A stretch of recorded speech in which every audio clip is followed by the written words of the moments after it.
Robert Rothschild Graham Cooper, who seemingly made very little effort to defend Zero, has CIA fascist ties as well, leading some to believe that Zero was used as a hypno-programmed Manchurian candidate by a fascist cabal, a cabal that murdered not only Robert Kennedy, but also his brother, President John F. Kennedy, as well.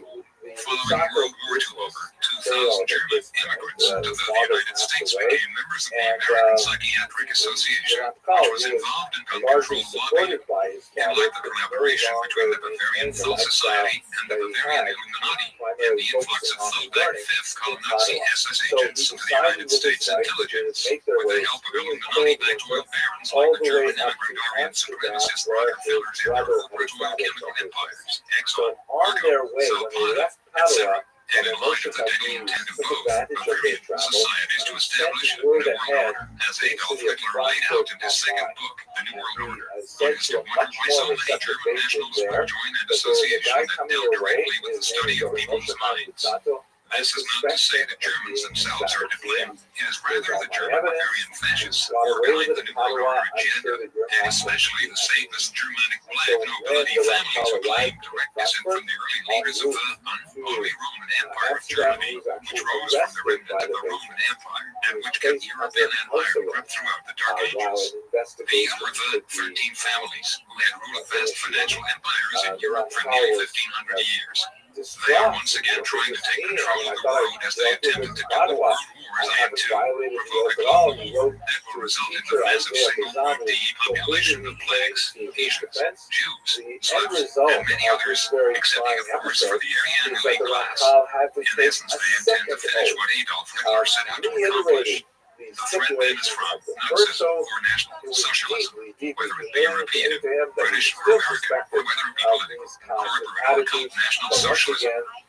Some have reported that the sudden fall of the Soviet states and the Berlin Wall was planned in advance as part of an agenda to merge the East and the West into a so-called communist socialist/democratic socialist New World Order. East and West Berlin would be at the forefront for the reunification of Eastern and Western Europe, and in turn, they hope the rest of the world. Germany has also led the way for European unification by establishing an open border policy and encouraging other European countries to do the same. This may sound benign on the outside, but considering the fact it may be a route to unify Europe under German control, which was also Adolf Hitler's goal. However, in this case, the unification is being accomplished through economic means rather than military means. The control is still in Germany, but it is more subtle. The Third Reich established German military control of Europe. The European Economic Community, or EC, established economic control. In most cases, in this world, it is the economic forces which control governments. Sad, but true. Notice how the term economic has now been removed, and the New World Order has been renamed the European Community. Very clever. In other words, the unification is no longer just along economic lines, but is becoming increasingly political, since the member nations have been pressured into submitting to an EC constitution along more than mere economic lines. France and England have been pulled into this alliance, in spite of two devastating world wars with the very country that is secretly orchestrating the EC or the New World Order. Come on, France and England, wake up. Germany is not only the largest federated state in the EC, but in 1990 it was the largest economic power in the world, with a trade surplus totaling over $58 billion. With almost no foreign currency reserves in 1949, Germany had accumulated nearly $80 billion in reserves by 1989, compared with the $38 billion in the USA and $41 billion in Great Britain. A rather incredible comeback for a country that had waged two world wars for the sole purpose of offensive conquest, wars that had cost the Allies a heavy price in blood and resources. Of course, Germany is also the leading economic power in the EC as well, possessing 35% of the economic power base of the European community according to the Grolier Encyclopedia. So just where does the real power lie in the EC/N? Considering that the German black nobility were the same ones who sent Vladimir Lenin from Germany to Russia to start the communist revolution, and the same powers who backed Adolf Hitler, then it is not surprising that communist East Germany would merge into democratic West Germany with such ease. It should not be surprising, therefore, to learn that German troops in the United States and Canada play a major role in the planned invasion of North America under the cover of United Nations Emergency Action. Lenin himself revealed the ultimate goal of the communist agenda on behalf of the Bavarian elite whom he served.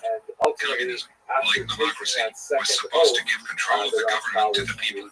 But But of course, that ended the plan a little bit, just as the largely unelected appointed executive branch of the American government altered the rules of democracy and stated that he did not believe that the common people could handle the responsibility of directing the communist revolution. So a select group of individuals trained in the communist philosophy would carry out this responsibility instead. And wouldn't you know it, many of these people who ended up as the leaders of the communist revolution were handpicked by the German immigrant capitalists of Rockefeller family themselves. Oh, what a tangled web we weave. The Bavarian cultists who were really running the show would of course be the weak Lenin refers to in the following quote. First we will take Russia, next we will capture the nations of Eastern Europe, then we will take the masses of Asia. Finally, we will surround the United States, and that last bastion of freedom will fall into our hands like overripe fruit. The likely scenario that some have suggested would be an orchestrated global economic collapse, blamed on Americans of course, which would be followed by foment anarchy in American cities, followed by sudden nuclear strikes on strategic military bases on the east and west coasts, followed by a Chinese invasion of the west coast, a Russian invasion via Alaska, and a United Nations/German invasion via the east and northeast coasts of the USA. All of those countries who believe that by accepting a flawed socialist political agenda from another country, Germany, in order to supplement their own national and cultural integrity, are sadly mistaken. Collaborating with the Bavarian-backed United Nations New World Order agenda can only lead to the death of your independence as a nation, the death of your culture and history, and the death of your children who are sent to fight and die for the sake of the global government, its Bavarian Antarctican masters, and in turn their draconian allies who are just waiting with ready claws to take hold of this planet once they have succeeded in getting us to kill each other off to the point where they can move right in and take over with little human resistance. Chapter 5. Report from a Japanese television crew. Norio Haikon is the head of the Civilian Intelligence Network, P.O. Box 599. Gardena, California, 80248. Mr. Haikon was one of several individuals, including a Japanese film crew from the Nippon Television Network in Japan, who witnessed and videotaped a flight maneuver of a brightly lit orange yellowish light making extremely unorthodox flight patterns, including sudden acceleration, ascension and ascension, possibly exerting a force of multiple G's under extremely limited space and time, and even zigzag-like movements, while on a field trip to an area just outside of Area 51, single quoted Vital Wednesday, February 21st, 1990. There were approximately 25 to 28 individuals who also witnessed the display. His brother-in-law, Cyril Isakawa, also photographed the object as it was in flight. With over 30 years of in-depth investigative experience, Norio was instrumental in the subsequent production of a 2-hour documentary program televised throughout Japan on March 24th, 1990. The entire program dealt with Area 51 and also the crew's pursuit of an alleged biogenetics laboratory in New Mexico, that is, a Dulce facility. It is his contention that what can only be described as highly intelligent and deceptive ultra-dimensional entities materializing in disguise as aliens are collaborating with the secret world government that is preparing, barring unexpected circumstances, random to ingeniously stage a contact landing to bring about a new world order. Note, this alien Bavarian collaboration is apparently feigning animosity with one another by pushing for global government so that the world can join together to fight the aliens. As in Vietnam and Korea, where the socialist leaders of the United Nations organization were playing both sides of the chessboard, any war waged by the New World Order against the Greys will no doubt be an open conflict that will only serve to reduce the population of the planet, which is after all part and parcel of the overall draconian Bavarian global agenda. Another possibility that has been suggested is that the Greys will be made out to be the good guys who need our help to break free from the tall reptiloids and their empire, which have conquered them in the past, or vice versa. Actually, the collaboration between the reptiloids and Greys has been undertaken with the full consent of both sides, and behind the scenes the collectivist reptiloids, the insectoids, the Greys, and the Bavarian secret society lodges are all working together. Many scenarios are possible. However, the important thing to remember is that any war waged against the reptilian race, which threatens the American Declaration of Independence, but the United States Constitution and the Bill of Rights is merely playing into the hands of the aliens either way you look at it. International cooperation in a common defense against an alien threat should be considered so long as the national sovereignty of individual nations are not violated in the process. All nations should learn to be self-supporting and not be tempted to succumb to a global economic system and therefore a global political system in that money and politics are more or less synonymous. At least in this world where those who control the money control the governments. Also, independent economies will prevent all nations from falling like dominoes if an economic collapse does occur. The target of any future attacks against an outside threat to a nation's security should not be excluded only to the aliens or exclusively against human conspirators or tyrants, but the target of any future conflict with one or the other in regards to planetary or national defense should be directed specifically at those areas where collaboration and interaction between the alien infiltrators and the human collaborators are taking place. For instance, areas such as the underground joint interaction bases of Neuschwann, Antarctica, Pine-Gatlas-Javascript, S_Governments_image7.htm single quote 537,412 greater than Australia, Alsace-Lorraine MTS, area of French Germany, and of course, and probably by far the worst of all, the underground megacomplex Philadelphia, New Mexico, where the worst life forms this universe has to offer seemingly congregate, conceive and carry out their atrocities against their victims, or those who have been taken or abducted to the base permanently, as well as against their implanned and programmed victims beyond the confines of the base who are nevertheless forced to exist in psychological concentration camps imposed on them against their will by the collaboration. Granted.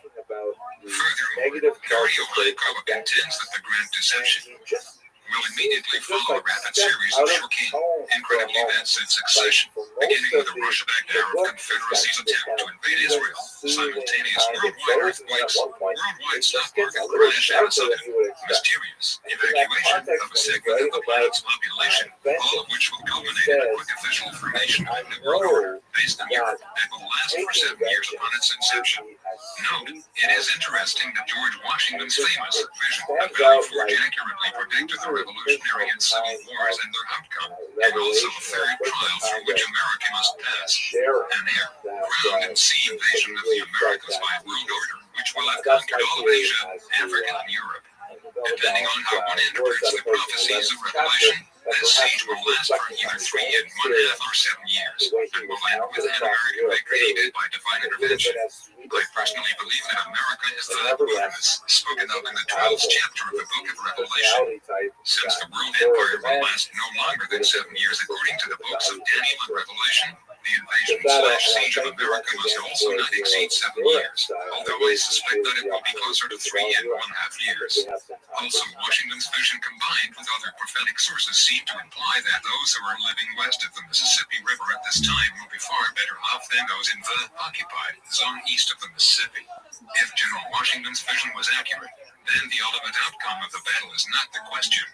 The real question is how many Americans, North Central South Americans, will survive through to the final victory.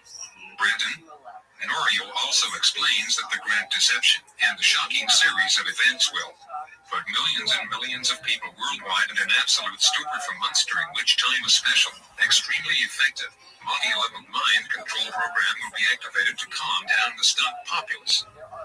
Haikawa has himself appeared on Japanese television, has lectured considerably, has appeared on the radio station in Phoenix, Arizona, and has been the subject of an article in the Arizona Republic, has published articles in U.S. Japanese Business News, March 1990, was the guest on a Japanese talk show in March and April of 1990, and also appeared on the Billy Goodman Happening on Edge of Las Vegas several times in early 1990, and in 1995 made dramatic appearances on Art Bell's Dreamland broadcast. He was also interviewed on the Anthony J. Elliott Show on Radio Free America, aired in Anchorage, Alaska, during all of which he spoke extensively about his interesting beliefs concerning the origin and nature of UFOs.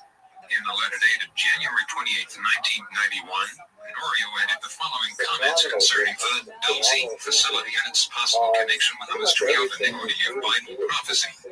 I've been to Dulce with the Nippon Television Network crew and interviewed many people over there and came back with a firm conviction that something was happening around 10 to 15 years ago over there, including nightly sightings of strange lights and appearances of military jeeps and trucks. And I am convinced that the Four Corners area is a highly occult area. The only stretch of highway, namely Highway 666, runs through the Four Corners area from southeast Arizona to northwestern New Mexico and into SW, Colorado, and SE, Utah. I have also heard that this Highway 666 came into existence around 1947 or 1948, fairly close to the time of 1947, the modern-day beginning of a heard UFO appearance. That is the Kenneth Arnold incident, and coincidentally or not, the establishment of Israel in 1948. Norio believes that the establishment of the nation of Israel in 1948 began the countdown to the final apocalypse. See Revelation chapter 12, for instance. Brandon, the following is a transcript of parts of a speech presented by Mr. Hayakawa at the 11th Los Angeles Hall of Life Expo held at the Los Angeles Airport Hilton Convention Center on November 16th and 17th, 1991. A transcript from which we will quote is a revised and expanded version of the address or lecture written on June of 1992 entitled UFOs, the Grand Deception and the Coming New World Order. Area 51 is located in the northeastern corner of a vast, desolate stretch of land known as the Nevada Test Site, a large portion of which includes the Nellis Air Force Test Range, but has practically nothing to do with underground nuclear testing. It is located approximately 125 miles north-northwest of Las Vegas and consists of Groom Lake and the Papoose Lake complexes. The presently expanding eastern portion of the latter complexes is known as the S4 site. This entire area is under the strictest control of airspace R4808 and with unlimited ceiling, prohibiting any entry there and air traffic, civilian or military, unless special clearance for such entry is secured by loaded vans. By land, the area is meticulously patrolled 24 hours a day by several tiers of external security, even though it is conveniently covered by the Jumbled Hills, which cover north of the Papoose Lake area, making it virtually impossible for anyone to see the facilities without first climbing atop the hills of the rugged mountain range, which became off limits to the public since 1985. The main external perimeter security is now being handled by Wagner Special Securities Division, part of the operations of Wagner Corporation, the worldwide semi-private security firm based in Coral Gables, Florida, which has an exclusive contract with the United States Department of Energy. That handles not only the perimeter security of the Nevada Test Site, but also at many other secret facilities and sensitive installations throughout the United States and the United States interests worldwide, including ground-level perimeters for several large underground facilities in and around Edwards Air Force Base in Southern California. It is also important to mention that dozens of unmanned, miniature-sized remote-controlled automatic security vehicles constantly patrol the immediate perimeters of the S4 site, located around and presently expanding particularly towards the eastern portion of Papoose Lake. These automatic, miniature-sized four-wheel vehicles have been produced by Sandia Laboratories of Albuquerque, New Mexico, exclusively for the Department of Energy. The outer northeastern perimeters of this area, located in the Tecate Valley, come under the geographical jurisdiction of Lincoln County and are relegated to the Bureau of Land Management, BLM. Yet it is considered highly inadvisable for anyone to even enter the main country dirt road, known as the Groom Road, which begins its southwestern extension towards the Groom Lake from point midway between mile marker 34 and 33 on Highway 375 and leads to the guard shack located 2.5 miles northeast of the Groom Lake complexes. The first line of exterior security forces, dressed in military-type camouflage uniforms, but with no insignia of any kind whatsoever, consists of the GP patrols, the Groom Proper patrols, and Bronco-type four-wheel drive vehicles, who sometimes drive around at night with their lights off on various country dirt roads adjacent to the under-demilitarized zone, intimidating any civilian vehicle that tries to enter those access roads off of Highway 375, located on public land. The GP patrols themselves, part of Wagner Special Securities Division, however, are strictly ordered to avoid any direct contact with civilians. They are only instructed to radio the Lincoln County Sheriff immediately should anyone be spotted driving on any of those dirt roads. The most common radio frequency used between security control and Lincoln County Sheriff's patrols is 138.306 MHz. The only area allowed by the sheriff for such curiosity seekers to congregate is an open area near a black mailbox located at the south side of Highway 375 between mile marker 29 and 30. Even then, the sheriff patrol will routinely stop by during the evening to check on the cars parked at the mailbox area. Moreover, it is our understanding, based on information provided by a highly reliable source connected to a special United States Navy SEAL Operations Center, that the mailbox area is constantly being monitored by high-powered, state-of-the-art infrared telescopes set up at a facility known as Security Control high top Bob Mountain, 10 miles west of the area, the highest peak in the Kruger Mountain range. It was precisely at 4:45 a.m. on the morning of Thursday, April 16th, 1992, that an NBC News crew dispatched to the area to report on the landing of an alleged supersonic plane known as Aurora Uncrewed Mike accidentally succeeded in videotaping the first flight, which we have been calling the Old Faithful, of a mysterious object while standing at the mailbox area and looking due south toward Jimbo Hills. The footage, taken with a night scope vision camera, was broadcast nationally on NBC Nightly News with Tom Brokaw on April 20th, 1992. The NBC News reported that it had videotaped a test flight of a new United States aerial craft that had definitely defied the laws of physics, and that the news team may thus have taken the first glimpse of the other big black projects, aside from the Aurora project, being conducted within the confines of the top secret facility. Also, in regards to the ongoing program, it is to be noted that usually a day or two prior to significant test flights, that is, only if the test flight is a significant one, by whatever measure known only to the installation, a vehicle traffic counter is laid on Highway 93 at approximately a mile and a half north of Ash Springs, right before the juncture of Highway 375. The other counter is set up about a half mile or so west upon entering Highway 375. The obvious question is, in such desolate, less traveled areas of Nevada, why should there be such traffic counters installed on undivided, lonely highways? It is now my belief that the number of cars being registered that head out west on Highway 375 at such times, particularly in clusters, such as caravans, is related to several of the security posts at Area 51, including the main observation post high atop the previously mentioned Bald Mountain. However, it is very possible that they may now have more sophisticated devices for registering the number of vehicles going through the area. The February 21st, 1990 expedition was instrumental in the subsequent production of a 2-hour documentary program entitled Saturday Super Special, televised throughout Japan on March 24th, 1990, which was seen by more than 28 million viewers on prime time.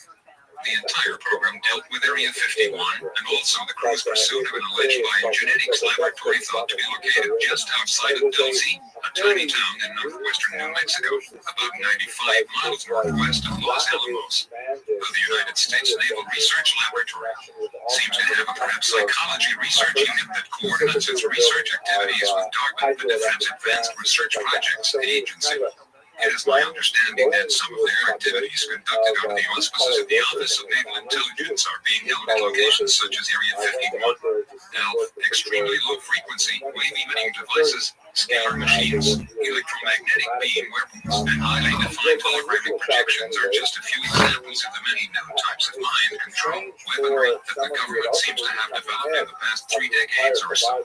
Newest researches on special types of neurospiritual and memory tempering drugs are part of a growing arsenal that the United States Naval Intelligence boasts to have developed in its own parapsychology mind control unit. According to recent information provided to me by a highly reliable informant within a special operations group of the Department of the Navy, 2 of the most widely used devices from the RHIC, radio hypnotic intracerebral control, and EDOM, electronic dissolution of memory. The first of the 2, radio hypnotic intracerebral control, calls for the implantation of a very small electronic microradio receiver. It acts as a stimulator, which will stimulate a muscle or electronic brain response. This, in turn, can set off a hypnoprogram cueing the victim or subject, which will elicit a preconditioned behavior. The second one, electronic dissolution of memory, calls for remotely controlled production within the brain of acetylcholine, which blocks transmission of nerve impulses in the brain, which results in a sort of selective amnesia. According to this source, in the hands of certain units within the intelligence community, both of these methods are already beginning to be used. An amazing article appeared in the Los Angeles Times on May 12, 1992, announcing that Caltech scientists have recently discovered and confirmed the presence of tiny magnetic particles in the brains of humans, similar to those that have heretofore been found in other animals. Louisiana Times, section, page 3. According to the Caltech researchers, it is now an undeniable fact that every human brain contains a tiny natural magnetite particle, Even from the time of conception, could the government, particularly the United States Naval Research Laboratory, have known this fact for a long time? The answer definitely seems to be in the affirmative. It is interesting also to note that as of this writing, many strange, turquoise colored antenna towers with triangular configurations on top are beginning to be constructed in low-key areas near the freeway systems of many of the United States cities, particularly proliferating the Los Angeles and Orange County areas of California. According to several reports, these antenna towers are presently being used as relay towers for the increasing networks of cellular telephone systems and are being operated by such firms as Pacific Bill and Telesys. Yet the most interesting aspect of the constructions of these strange antenna towers is that there are increasing reports that the Department of Defense is somehow involved in this operation. The frequency waves being utilized in the cellular telephone communications are, according to several researchers, strikingly close to the range of frequency waves used in several definition and microwave experiments of the United States Naval Research Laboratory as well as DARPA, the Defense Advanced Research Projects Agency. Will these towers be utilized throughout the nation? In the meantime, government-sponsored genetics researchers and biotechnology experts at New Mexico's Los Alamos National Laboratory are said to be conducting in-depth studies not only on the total effects of mind control upon human behavioral patterns, but also on its possible applications relative to such areas as genetics engineering and exploration of the human genome. This may be of special interest considering the news in early 1997 out of Edinburgh, Scotland, of the successful cloning of an adult ewe. There are some who contend that certain technological breakthroughs are allowed to leak out into the public domain only after that technology has been harnessed and used for years by the secret scientific fraternities who serve the agendas of the military-industrial elite. It is interesting that following the announcement of this discovery, a Jesuit priest made the rounds on the talk shows defending this new science and advocating the various benefits that it could provide. It is interesting that Adam Weishaupt, who founded the Bavarian Illuminati, was a Jesuit. And it is also interesting that the Scottish Rite of Masonry originally had its origin within the Jesuit College of Claremont in France. Granted, a large underground genetics laboratory is thought to be located just outside of Dulce, a tiny town in the midst of the Jicarilla Apache Indian Reservation located about 95 miles northwest of Los Alamos and 100 miles east of the sinister-sounding Highway 666, the only stretch of highway in the United States with that designation, and the only highway that links the four states of Arizona, New Mexico, Colorado, and Utah.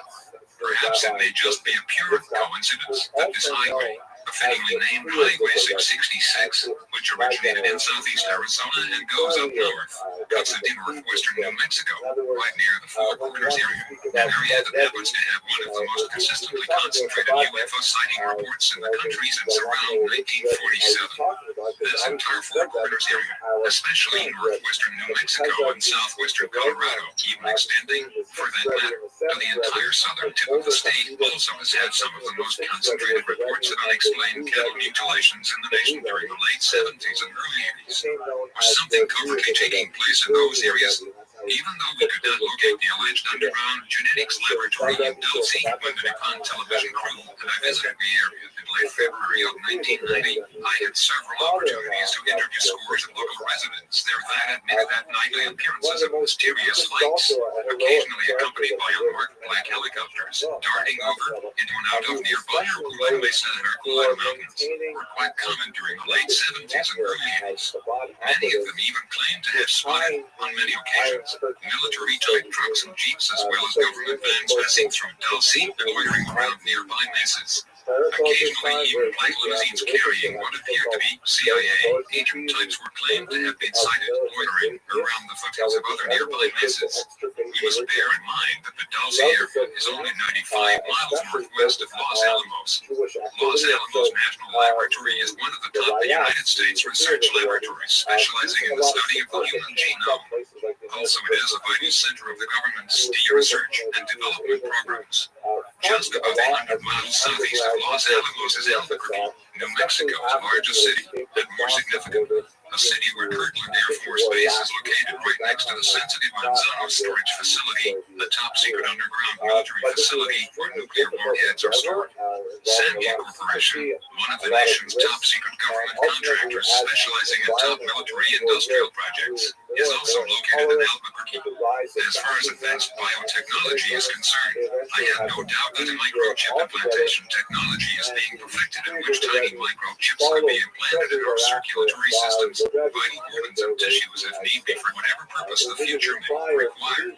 It is my conclusion that a large-scale research has been completed by the government with possible assistance from outside sources within the last 20 years or so, utilizing tens of thousands of cattle in the Southwest to conduct this covert experiment. Only recently has science proven that cow hemoglobin could be substituted by utilizing a special purification system with human blood in situations of unforeseen natural emergencies.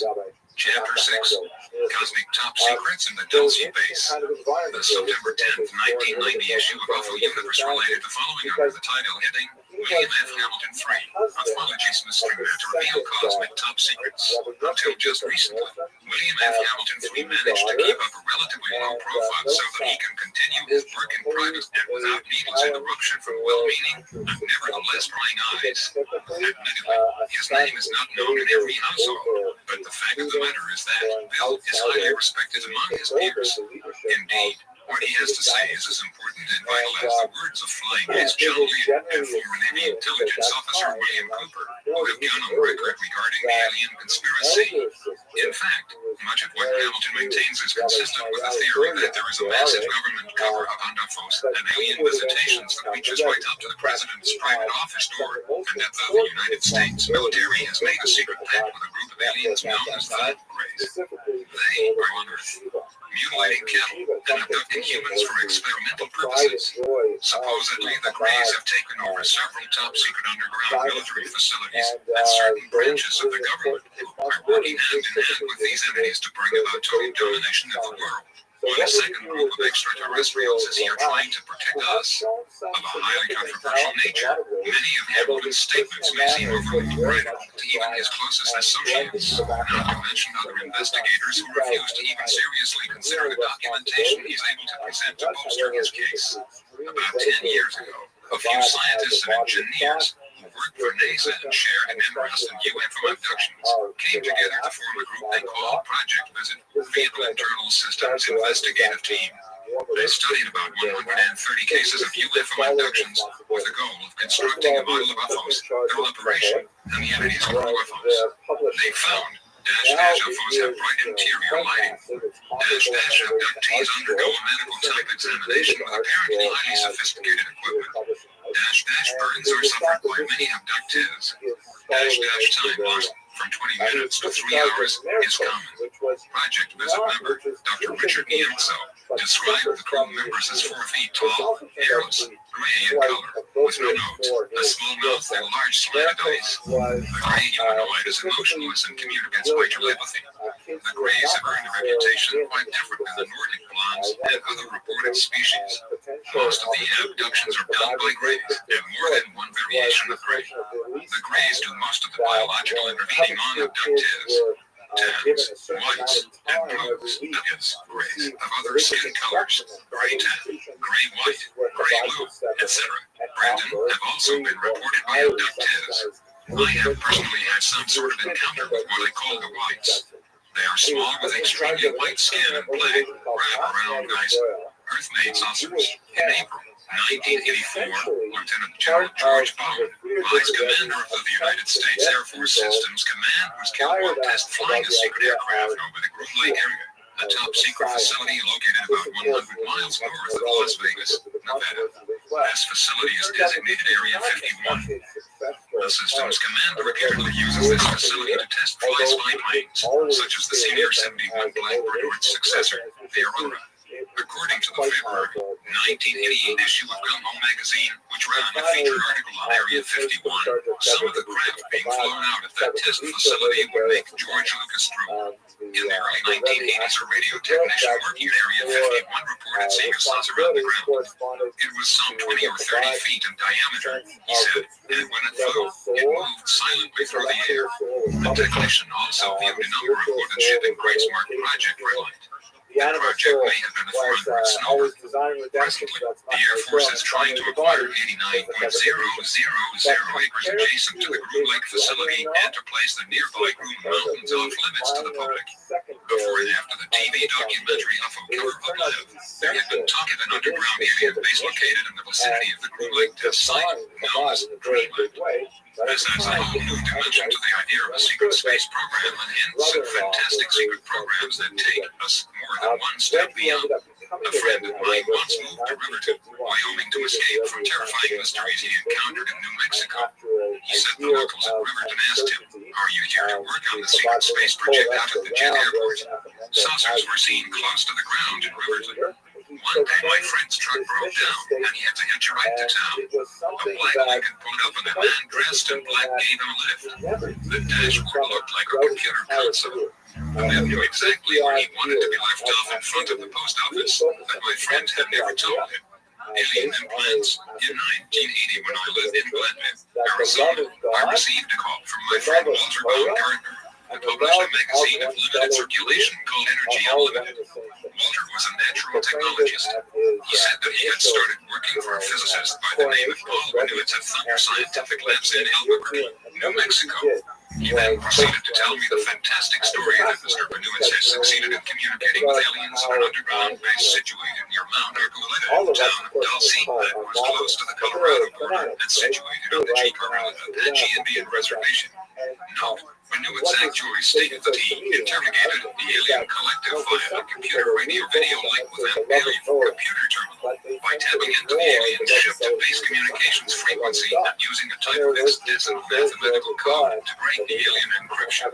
He first discovered the signals using specialized equipment he had developed, and later concluded that these signals were also being used to influence abductees who had been given electronic mind control implants. Brandon, he told me that these little gray aliens were abducting and implanting people with a device inserted at the base of the skull for the purpose of monitoring and controlling humans. He said that the government knew about this and was involved with alien activities.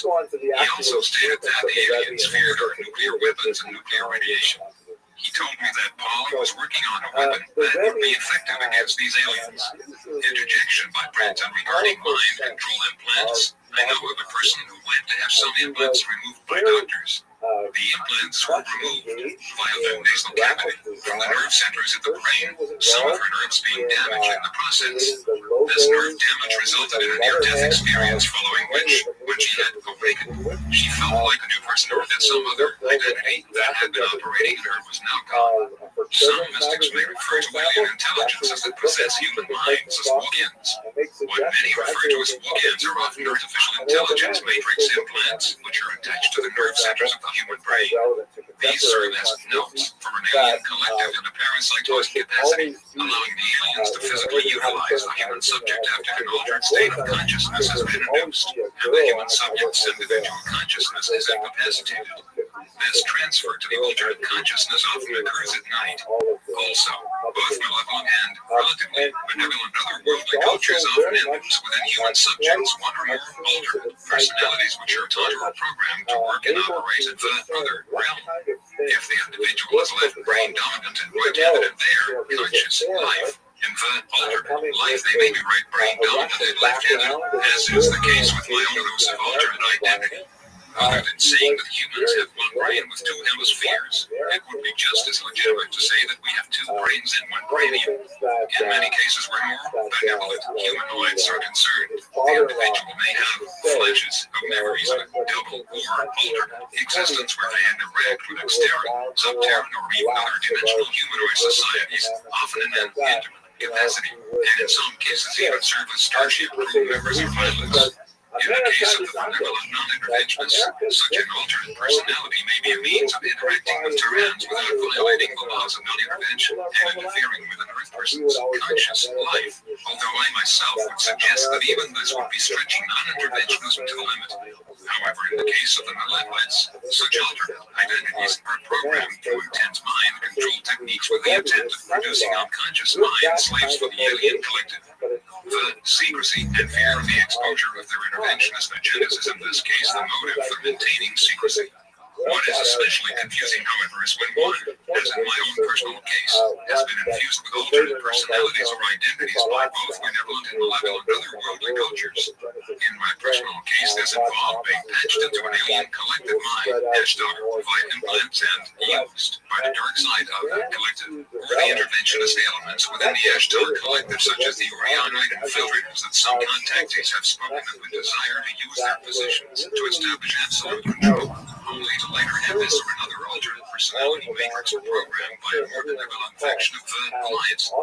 This more benevolent faction would either be involved with a separate federation, or it would be a faction that is part of the collective itself, yet which is involved in an ongoing conflict with its darker side, a faction which is opposed to the interventionist control agendas of the infiltrators. One cannot comprehend the significance of the psychic battles that could rage through a single human mind until one has been caught in the crossfire between two opposing alternate personalities, one of which is an individualist and one of which is a collectivist, that are slugging it out for dominance of one's unconscious existence.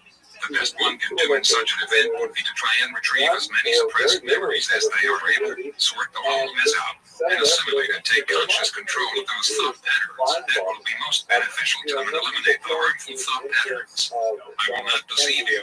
Such a process can be very painful at times. After all, it is the root individual consciousness of a human being which has the final say as to just WHO the person is going to be, based on the universal law of free agency. For those of you who are reading this and who feel that they may have been programmed with an alternate alien personality which is activated during alien encounters, I will say for an absolute fact that according to universal law, this collectivist alternate personality must submit to the demands of your conscious will. Anything else would be a direct violation of the non-intervention laws. Even without the assistance of alien psychotechnology, certain psychiatrists are fully aware of how easy it is to hypnotically induce an alternate personality within a human being. If they had access to the suppressed mind control techniques that have been used by certain intelligence agencies and occult fraternities. Random underground bases. On April 1st and 2, I spent 24 hours visiting with John Lear at his home in Las Vegas. He took out a stack of papers and had me peruse them at my leisure. His study room had walls covered with aircraft photos and certificates. There was no doubt in my mind that John loved flying.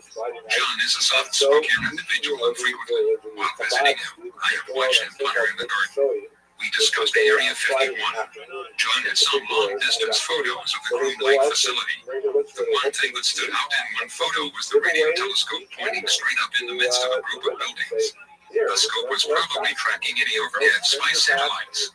He showed me the reference in the February 1988 issue of Gumbo magazine that insisted that spacecraft were being test-flown from this facility. John had rumors that the Greys had a base under the Groom Mountains. This is the one we believe is called Dreamland. One of my sources, the leak, says DREAM is an acronym that stands for Data Repository Establishment and Maintenance. John told me the story of Mr. K, whose son Robert was trapped inside a joint human alien underground base in Utah. This Robert had apparently worked at Dulce Base at one time. Mr. K felt like he was being given the runaround by the military in his attempts to locate his son. I learned that there were a few technical people who worked at Sandia Labs in Albuquerque who were interested in alien activity. One man I talked to, CR, knew a mysterious Colonel Ronald Blackburn, who was reputed to have said that there were 600 aliens at the Groom Lake facility in Nevada. CR had investigated a UFO crash near Gallup, New Mexico in 1983. This one was also investigated by Tommy Roy Bland. I heard of Colonel Edwards at Albuquerque, who knew the Alphosi agent Richard Doty, both of whom worked with Paul Bennett in his investigations of the alien activity taking place at the Dulce base. Brandon, Doty had talked to some investigators about the government cover-up. Why? I don't know. Weird happenings at Dulce. On April 19th, 1988, my wife and I arrived at Dulce, New Mexico at about 4:30 p.m. Dulce was a beautiful little mountain town sitting at an elevation exceeding 7,500 feet. There was still snow on the ground by the Best Western Motel. I checked into the motel and called Dave Valdez. He came over to see me about 9:30 p.m. We talked about UFOs and the cattle mutilations. He said that he had not seen any mutes since 1981 to 82. I had him read a letter written by Richard Doty in which Doty denies all involvement with UFO secrecy. He said Doty wasn't telling the truth. This proved true because Doty started talking again. He told me that Donnie wrote a report that stated that Paul Winowitz was being investigated. Later, Gabe offered us a ride around Dulce. He took us in his patrol car and showed us some of the routes. He said he saw glowing orange-lighted airships flying silently around the area frequently. He never saw these airships in daylight. We took a look at the Gomez Ranch, site of some of the mutants that took place in 1978. We asked about Benowitz's belief that there was a secret underground alien base in the area. He said he believed about 80% of what Benowitz said concerning alien activities in the area.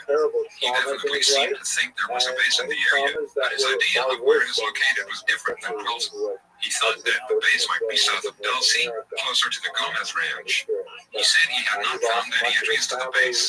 He had found landing tracks and crawler marks near the site of the mutants. He invited me to come back sometime and climb Mount Argo 11. Someday I would come back to Dulce, but I had no idea when. A lot started happening in October 1988. I started investigating the case of a couple who had gone up to a plateau on the south side of the Tatkacabi Mountains, outside of Edwards Avenue, Brenton, not far from my house. At 2 in the morning, they witnessed a large flashing orb come up from the ground and rise slowly into the sky. They experienced about 2 hours of missing time. Under hypnosis performed by a local hypnotherapist who had taken an interest in UFO abductees, we had found that the man recalled having been taken to an underground facility. He kept mentioning the Colonel. Chapter 7.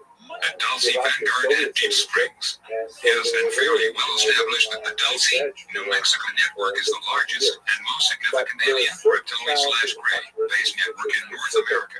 However, according to one source, there is also another nest near Deep Springs, California. This Dulce connected base, because of its proximity, may pose an even greater threat to the humanoid residents of the subterranean network who have major city complexes below California. Mount Shasta, Panamint Mountains, 29 Palms area, etc. These colonies are reportedly being contested by Draconian Vanguard positions near Lakeport, Oakland, Mount Pleasant, and Deep Springs, California. On the other hand, some of the non-interventionist Nordic cultures reportedly have their own forward positions near the Four Corners or Colorado Plateau region, where the reptilians/grays have their major center of activity. Then there are other areas between the two sectors, between the Andropleodine bases centered under Death Valley and the Draco-Orion bases centered under Orlando Base or the Collaborators.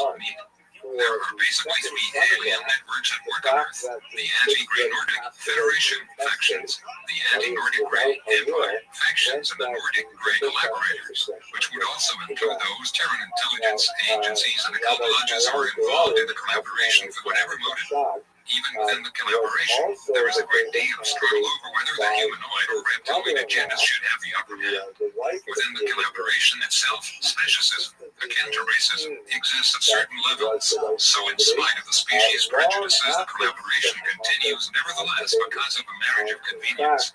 In other words, the Greys want to take over the planet and impose a slave society to ultimately serve their empire. But they need the Illuminati's international economic connections to do so. And the Illuminati wants the same thing, but they realize that they need the alien mind control and abduction technology to accomplish their goals. So then, it is more of a love-hate relationship. They collaborate in order to set up a planetary government. However, both the humanoids and reptiloids are constantly plotting for the time when the world government arrives, so that once it is established, they can move in and take full control and expel the necessary collaborators. The humans doing away with the Greys, or the Greys doing away with the humans, or whatever the case may be. For instance, the Illuminati might negotiate with the Greys while at the same time develop steam weapons to potentially use against them. On the other hand, the Greys may continue negotiating with the humans while at the same time implanting microelectronic mind control devices in the human agents with whom they negotiate in order to ensure that they remain under alien control once the planet succumbs to the New World Order. So a one-world government will not bring peace to the planet. It will merely be a matter of fighting for control of one super government rather than for many smaller ones. What many do not realize is that there appears to be a third element behind this agenda, that race of metaphysical entities that some might refer to as the Luciferians or the Poltergeists. were often described by abductees who have encountered them as being in the appearance of quasi-physical ethereal energy beings who have often been seen overseeing and directing the actions of the humanoid reptiloid collaborators. Although it might sound simplistic to imply that this cosmic battle is essentially being fought between the Nordic bases near Death Valley and the Grey bases near Arcola Mesa, the true fact of the matter is that when we are dealing with multi-level subterranean systems, the border zones are a little more complex than on the surface, where we have obvious horizontal borders between countries. In interplanetary warfare, the battle lines are horizontal, vertical, and in some cases interdimensional. The battle would be one that is being waged above, below, and within our society, even though the outward manifestations of that war might not be immediately seen for what they are, unless one is aware of the real conflict behind the scenes.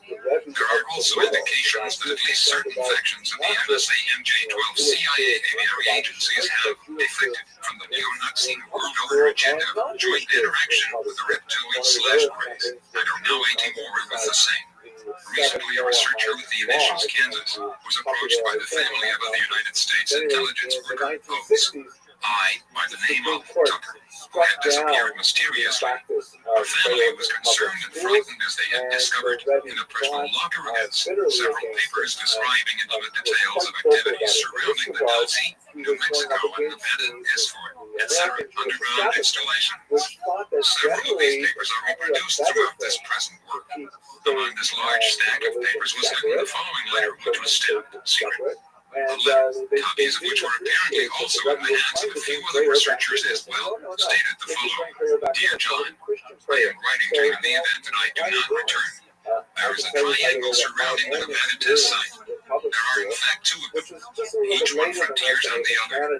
One is the electromagnetic triangle installed by MJ-12. This is a shield to protect the benevolence, very human-looking, from the EMS, the so-called extraterrestrial biological entities or Greys, Brandon, where they help us develop our counterattack/defenses. The other is the EMS, trap, keeping the benevolence in the reductor. At each corner of the triangle, you will find BLM stations, and they are the transmitters of the shield. Facing each one of these is an transmitter. There are many of these standoffs throughout the world. It is important that you do not interfere by attempting to destroy one of their surrounds. They would be able to double up somewhere else and overthrow that position. Once the link is overthrown, our support team will fail. Their overextension is deliberate on our part. We are like the Chinese. We can't out technology them, but we can outnumber them. Especially since they can't breathe air and it is too far for them to go back home without our help. Many of our triangles are roses to keep them overextended. They can't get out of our solar system because our electromagnetic field at this time, Brandon, is the wrong frequency for their propulsion system to work efficiently. This explains why the EMS cannot commit more vehicles to our solar system. There have been comments among some contactees to the effect that occasionally the solar system passes through areas of differing electromagnetic variations as it moves in and out of cosmic energy streams that flow through the universe like a vast universal electromagnetic circulatory system. Certain energy fields are conducive to certain types of propulsion systems, whereas others are not. And in these cases, alternate or more conventional forms of propulsion must be resorted to. Some even suggest that large ships disguised as asteroids, planetoids, or even comets are being used by the Greys and reptiloids in order to get around this propulsion problem and also to conceal their presence. These engineered planetoids are accompanied with conventional drives to serve as platforms for various operations, abductions, implantations, manipulations, and also mind control and infiltration activities taking place on or under planet Earth. All of this would seem logical, so as not to attract a great deal of attention and in return resistance from the masses. Some of these converted planetoids have been identified as Geographos, Phobos, and even Hale-Bopp Comet, which is accompanied by many unusual anomalies not observed in most comets. For instance, Hale-Bopp Comet was 1,000 brighter than Halley's Comet was at the distance from the Sun where it was discovered. This is because the halo is not caused by ice gas being blown from the surface of the object by solar winds as in the case of most comets. For some unexplained reason, this comet is ejecting 7 large streamers or jets of dust gas from its interior. Many of these jets activate and deactivate at regular intervals. This is what creates the halo, and because of this the halo might have a distinct appearance when compared to past comets. Some contactees state that Hale Bob is being used by Red 2 identities from reconnaissance rays from Orion who have joined with a renegade Ashtar faction from Sirius B, resident with an Hale Bob's companion. They are determined to bring world dictatorship by bringing the comet close to Earth in order to trigger the implants within abductees and simultaneously activate their unconscious subliminal programs via powerful transmitting devices. This is not to mention the potential of destabilizing shock value that this comet might pose to planetary political, economic, and religious systems. It would seem that a federation of worlds based in the Andromeda and Pleiades constellations are attempting to blockade the interventionist factions of the Draco-Orion Empire in the Sol system. According to contactees, these Federation forces will soon be joined by a massive fleet from Sirius B, who are apparently Federation allies who have, let us hope, severed themselves from a large segment of the Ashtar Collective, which has since been infiltrated and taken over by Orion-based reptiloids and greys. These Andro-Pleiadian Syrians have reportedly waged and won a civil war in Sirius B with the dark side, or the cultic renegade Asterian collaborators. They are now reportedly en route to the Sol system to do battle with the Draconian Orion forces and to convince the renegade Syrian collaborators who are working with them that they are being misled into an interventionist agenda. Like fanatical cultists, the rebel Syrians have blindly succumbed to the deceptions of the reptilians. Greys and the rebel angels and Hale Bob who are controlling the infiltrated segment of the Ashtar Collective and are masquerading as ascended masters of the Ashtar Command. At least this is what some contactees have implied. Are these contactees relaying the truth? I would guess that time will tell. As for the humans at the Nevada test site, these may, in fact, if we are to believe the collective revelations within this volume, victims of subtle rebellion, propaganda, and intimidation. For instance, this source who authored the letter about its single quote apparently believes that all of the Saurian race or else come from extraterrestrial realms. However, as we have indicated, there is much evidence suggesting that reptiloid or Womasaurian activity exists deep within the subterranean cavernous levels throughout planet Earth, an intraterrestrial presence that has existed for many centuries, if not for thousands of years. This is one fact that the reptiloids have tried to hide from humankind, both terrestrial and extraterrestrial. Also, there are accounts suggesting that the reptiloids and greys are in fact breeding profusely and reproducing themselves via deep subterranean polyembryony, honing in incubation facilities below Delphi and elsewhere, and are not as overextended as they might have us to believe. Some estimate that at the very least 20 million greys are now actively operating under the surface of planet Earth within bases or within natural cavern systems. According to still others, 20 million is a conservative estimate. However, on the other hand, the fear that humanoids might give up prematurely attacking the enemy positions may possibly be the result of intimidation and propaganda intended to keep humans from taking offensive action, believing that they are keeping the greys, etc. That may, when in fact the greys are attacking offensively human society on several other hidden fronts by mass abductions, subliminal programming, implantation, psychic manipulation, recruiting of fifth-column human agents, and infiltration. I personally do not believe in standoffs. In war, there is no neutrality. One is either attacking in various ways or capitulating themselves over to the enemy in various ways which those on the defensive side might not even be aware of. The letter which we have quoted earlier continues. The headquarters of this particular surround is Deep Springs, California. At this location, one can find a school for communist homosexuals who have defected to the Eps in exchange for a cure for AIDS and a promise to their own new world, including reproduction via cloning and artificial wombs. Their sperm fertilized eggs taken from abductees. You will not likely see the hybrids hidden inside the mountain unless you have starry binoculars. Some of most of them appearing Malevolence mercenaries were also there. 9 Soviets were there at the same time Soviets were at the NTS. They were there in the hopes of talking them into defecting back to our side. We are still hopeful. The collaborators use the cover organization Natural Resources Defense Council with front offices in New York and 1350 New York Avenue, NW, Suite 300, Washington, DC 20005, Hotel 202 783 780. It is headed by Tom Cochran, staffed by Kevin Priestley Younger, John of Brunon, his Holly Eisler, father-in-law, Hudson, Diego, Gary Reisling University, and only on Pasadena, three Holly occasions Nelson, New went York, up to the camp Mary to Manning, visit LV-Son, some Ken summer Vogel, camps that LVR, we have found. and many others I can reveal later. One will also find that each corner of their triangle is at the base of a mountain. At each location, you will find several entrances to underground systems. Do not attempt to enter unless you wish to become liquid protein. You may, however, harass the Ebb's two other corners by placing a large magnet on the vaults. Placing a magnet on the other two entrances at each location will not affect anything. This temporarily interrupts their communications with deep strings until a collaborator team comes out to see what is going on. If you place a large magnet on this entrance, it is a large computer near the surface. You can hear it. It will affect an immediate interruption. So, you can take it off in a short time, 1 hour, and take it with you. They will still have to come and reset the system. If you plant magnets camouflaged like rocks around these entrances, the Ebbs won't come out and the sellouts won't be able to find them. The Ebbs are also allergic to high concentrations of sugar and apparently other substances with the left-hand atomic spin. It has been blamed. Brandon, you will find that at 2 locations I have poured sugar around their exits. Always wear magnets near these locations. They interrupt the Ebb's sense of direction due to an internal compass much like those found in migrating birds, similar to our loss of balance whenever your drum is affected. Please wait until I have returned. If you have an airplane and would like to take aerial photos, we can photograph them together. Our Alliance crest, symbolic of the M-Shield, and our site/mark/graffiti is enclosed. Do not reveal them or else everybody will use them and you won't know the real from the pseudos. You do not know me. I do not know you. This is not for public dissemination. Zealots may disrupt the balance before the end day. Another researcher by the name pseudonym of Jason Bishop has revealed that John, to whom the letter was addressed, is none other than John Lear, who himself claims many connections with people in the know go right to the top.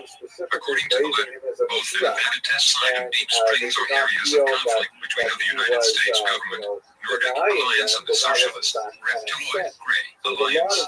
In this context, socialist could indicate either National Socialist or Global Socialist.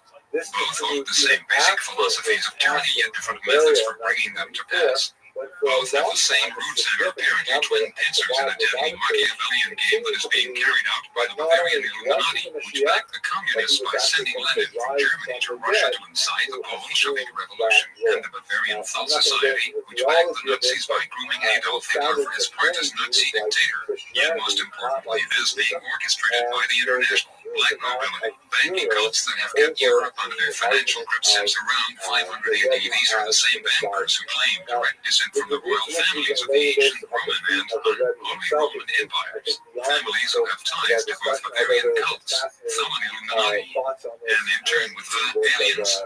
Jason Bishop also released some other information he received by way of John Lear from the individual whose letter we've just quoted. According to Lear, the author of the letter was actually a security officer at the test site who had called into the Billy Goodman talk show, Edge Radio, Las Vegas, Nevada, on a few occasions, before Goodman went to Southern California to take over a more lucrative talk show position. This person used the codename Yellow Fruit, which he claimed was actually the codename for a top-secret security division that worked at the site with which he was involved. It also sent Lear a copy of the Benevolent Teachings. The Benevolents are reportedly working at the test site with MJ-12 and are belong Nordic and Durarian-like people. I would personally guess that the Benevolent Ones are members of the Extern Andropleotine Federation and Dora members of the Subterran Telosian Guardian Alliance, which has maintained ties with the Ashtar Collective, or in this case, the non-collaboration faction of that collective. The Benevolent Teachings, not limited to the below, were identified as follows: discourage non-preparatory sports, activities that cannot be used in non-sporting life, motocross, auto racing, skateboarding, roller skating, football, baseball, hockey. Also discourage processed sugar, recreational carbohydrates, recreational fluids, white bread. Encourage non-ceremonial lessons with the major religions and preparatory sports, activities that could be used in non-sporting life, swimming, running, hiking, martial arts, survival arts, teach your children. Forbidden alcohol, illegal drugs, nicotine, recreational drugs, unjustifiable homicide, lust, Avoid weakness. Evil grows in weakness. Execute evil prisoners in order to help other prisoners. It is note.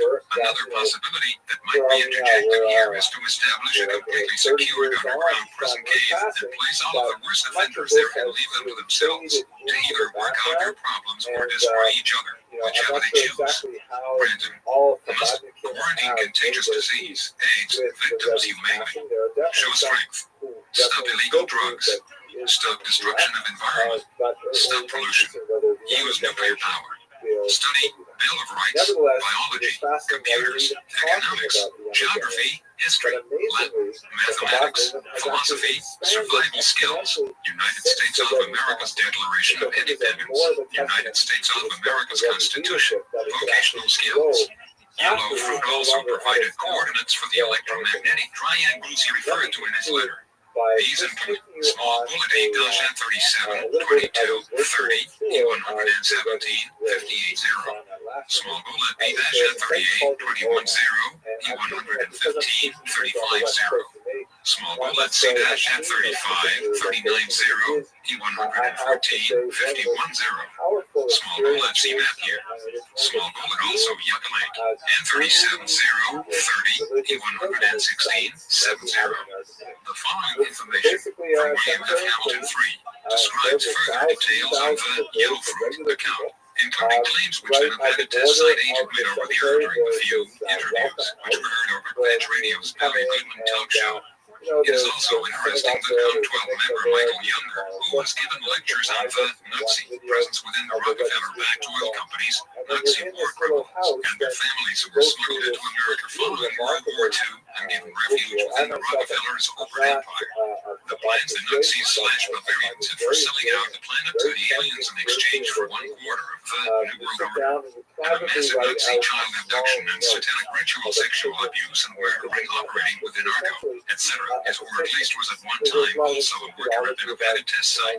This suggests that CEO M12 is intimately involved in the counter-offensive against the Greys.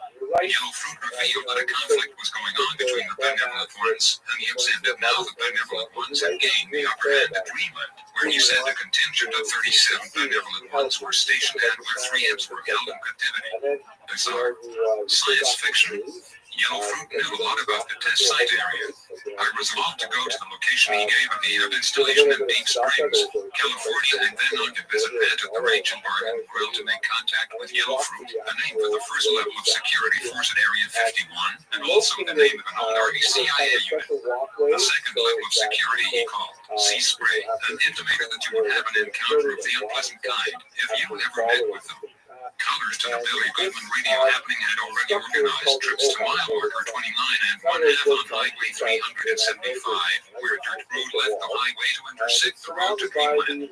There was a heavy black mailbox on this road, which identified it. I got to Rachel early one October morning and left my card with Pat at Rachel's Bar and Grill to pass on to Yellow Fruit. She knew him by sight. I then inspected the dirt roads where people stood to observe the test flights. I had already interviewed 4 witnesses by phone who testified that they had seen UFOs over the Green Mountains on certain nights in the same area they were seen by John Lee. I made a second trip to the area in late October, where a public group visited Rachel, and that is when I saw the mysterious Yellow Fruit in the cafe. He later called me on the phone.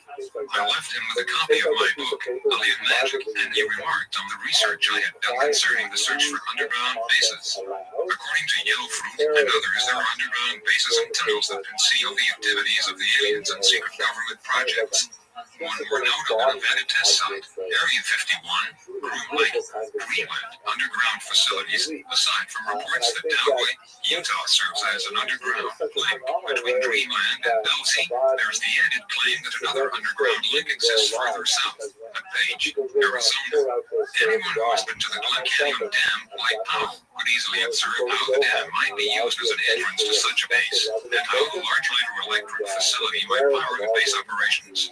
The Glen Canyon Dam connection was not specifically mentioned by former Dulce-based security officer Thomas E. Costello, who named Page, Arizona, as a connecting base. However, if there is a base under Page, then it would be logical to utilize this hydroelectric facility in one form or another. Chapter 8. An alien fifth column on Earth. The mysterious government insider whose books have been published by Tim Beckley's Abelard Press in New York. Commander X related a very interesting incident which involved the subterranean mega-complex beneath Dulce, New Mexico. In another case, an old illustrator, John D., does very painstaking work, but during his being on active duty at Dulce, he began to act very queerly. He would write letters to the president informing him of a plot underway to undermine the government and to sabotage the base. He began to draw pictures of American flags, beautifully executed. He drew strange designs of mechanical devices, began to visit the library and bring back books on physics and advanced electronics. He hardly knew how to spell the words. He would patiently explain something of a very technical nature which he shouldn't have understood. When asked what he was raving about and why he was causing trouble by writing the president, John D. would say that he had been sensitized. Last year when I was sick, John D. explained, the doctor on the base gave me sulfonylurea. There is a fifth column in this country that is tied up with aliens. Selenium is being sucked into sulfa drugs, and this selenium lodges in the bones and makes the body receptive to extremely short waves, those in the right band of the brain. Similar to the waves that can be detected by the encephalograph. About 300,000 people in this country have been sensitized, and at least 7 secret radio stations have been set up in this country, and they are broadcasting to these sensitized persons, instructing them in the best way to perform acts of sabotage against our planet. These claims, as given by the Dulce worker, John D., are incredible indeed, and could easily be dismissed as the ravings of a madman, if not for the fact that many others are saying basically the same thing, that there is a movement underway to bring the minds of the masses under the subjection of an alien force, whether through electronic implantation and control, subliminal programming, or through other means. Why would the controllers use the United States as the major target of their activity? We believe that this is due to the fact that the United States is a place that was originally intended by its founding fathers to be a refuge for peoples from all nations that come and work out their collective destinies free from the restrictions of prejudice and the oppressiveness of tyrannical rule. A land where all people could express their creativity, culture, and individual destinies without interference. This was their intention. However, it is obvious that the dream has not been fully realized because of collective and governmental compromise of the principle that all men are created equal. The United States, nevertheless, is unlike any other single nation. It is a cultural melting pot and a place where not only international human societies on the surface converge and intermingle in a dramatic way, but apparently with human societies beneath or beyond the earth converge as well. For instance, according to various reports, most non-surface human societies who are aware of planet Earth have their representatives walking among us in our own society, and to some extent, other nations throughout the world, although many of these choose to keep a low profile for either honorable or not so honorable reasons. Another factor is the respect which the Bill of Rights gives to all American citizens, allowing for personal freedom and individuality so long as the freedom and individuality of others is not threatened. Individuality is the moral enemy of the alien hive, you would say. The United States, then, seems to be in essence a world scenario, if not a universal scenario in miniature, and therefore the conspiracy sees it as the most valuable prize. Therefore, it would probably not be too fair to suggest that the war between the human and serpent races from all three realms, extraterrestrial, ultra-terrestrial, and intraterrestrial, converge within the United States, and to be more exact, within the vicinities of the Argoleta Plateau near Dulce, New Mexico, a major Earth base of the reptiloid interventionist empire forces. The Death Valley region of California, a major Earth base of the humanoid non-interventionist Federation forces. And then we have the battlegrounds between the American COM-12 Cabal Philadelphia Nordic and the Bavarian Aquarius Magi Phoenician reptiloid forces within high security military complexes like those which permeate the underground territories below California, Nevada, Utah, Idaho, Arizona, Colorado, Oklahoma, and New Mexico, and apparently centered specifically in Armenia. Small Bullet, the underground military industrial systems beneath Lancaster, California. Small Bullet, Mercury, Nevada. Small Bullet, Berlin, Idaho. Small Bullet, Delaware, Utah. Small Bullet, Page, Arizona. Small Bullet, the underground systems below the Denver International Airport of Colorado. Small Bullet, and also below Oklahoma City. These basic areas are seen by the proponents of the New World Order as strategic sites that they must maintain control of if they are to force America to submit to a one-world government. Chapter 9. technological terrorism at the Dulce base. The elusive Commander X has, through his reported connections within the intelligence community, released still further revelations regarding the dark secrets of Dulce. The commander claims to be a member of the Committee of 12. Count 12, an obscure intelligence group which is working to educate the public about the drug fascist alien threat to America and preserve our constitutional-based republic as it was established by the original founders of the United States. There were over 650 attendees to the 1959 Grand Symposium. Most were representatives of the corporate industrial state, like the General Electric Company, AT&T, Hughes Aircraft, Northrop Corporation, Symbian Corporation, Colorado School of Mines, etc. Bechtel, pronounced Bechtel, the San Francisco-based organization. Brendan is a super-secret international corporate octopus founded in 1898. Some say the firm is really a shadow government, a working arm of the CIA. It is the largest construction and engineering outfit in the USA and the world, and some say beyond. The most important posts in the USA government are held by former Bechtel officers.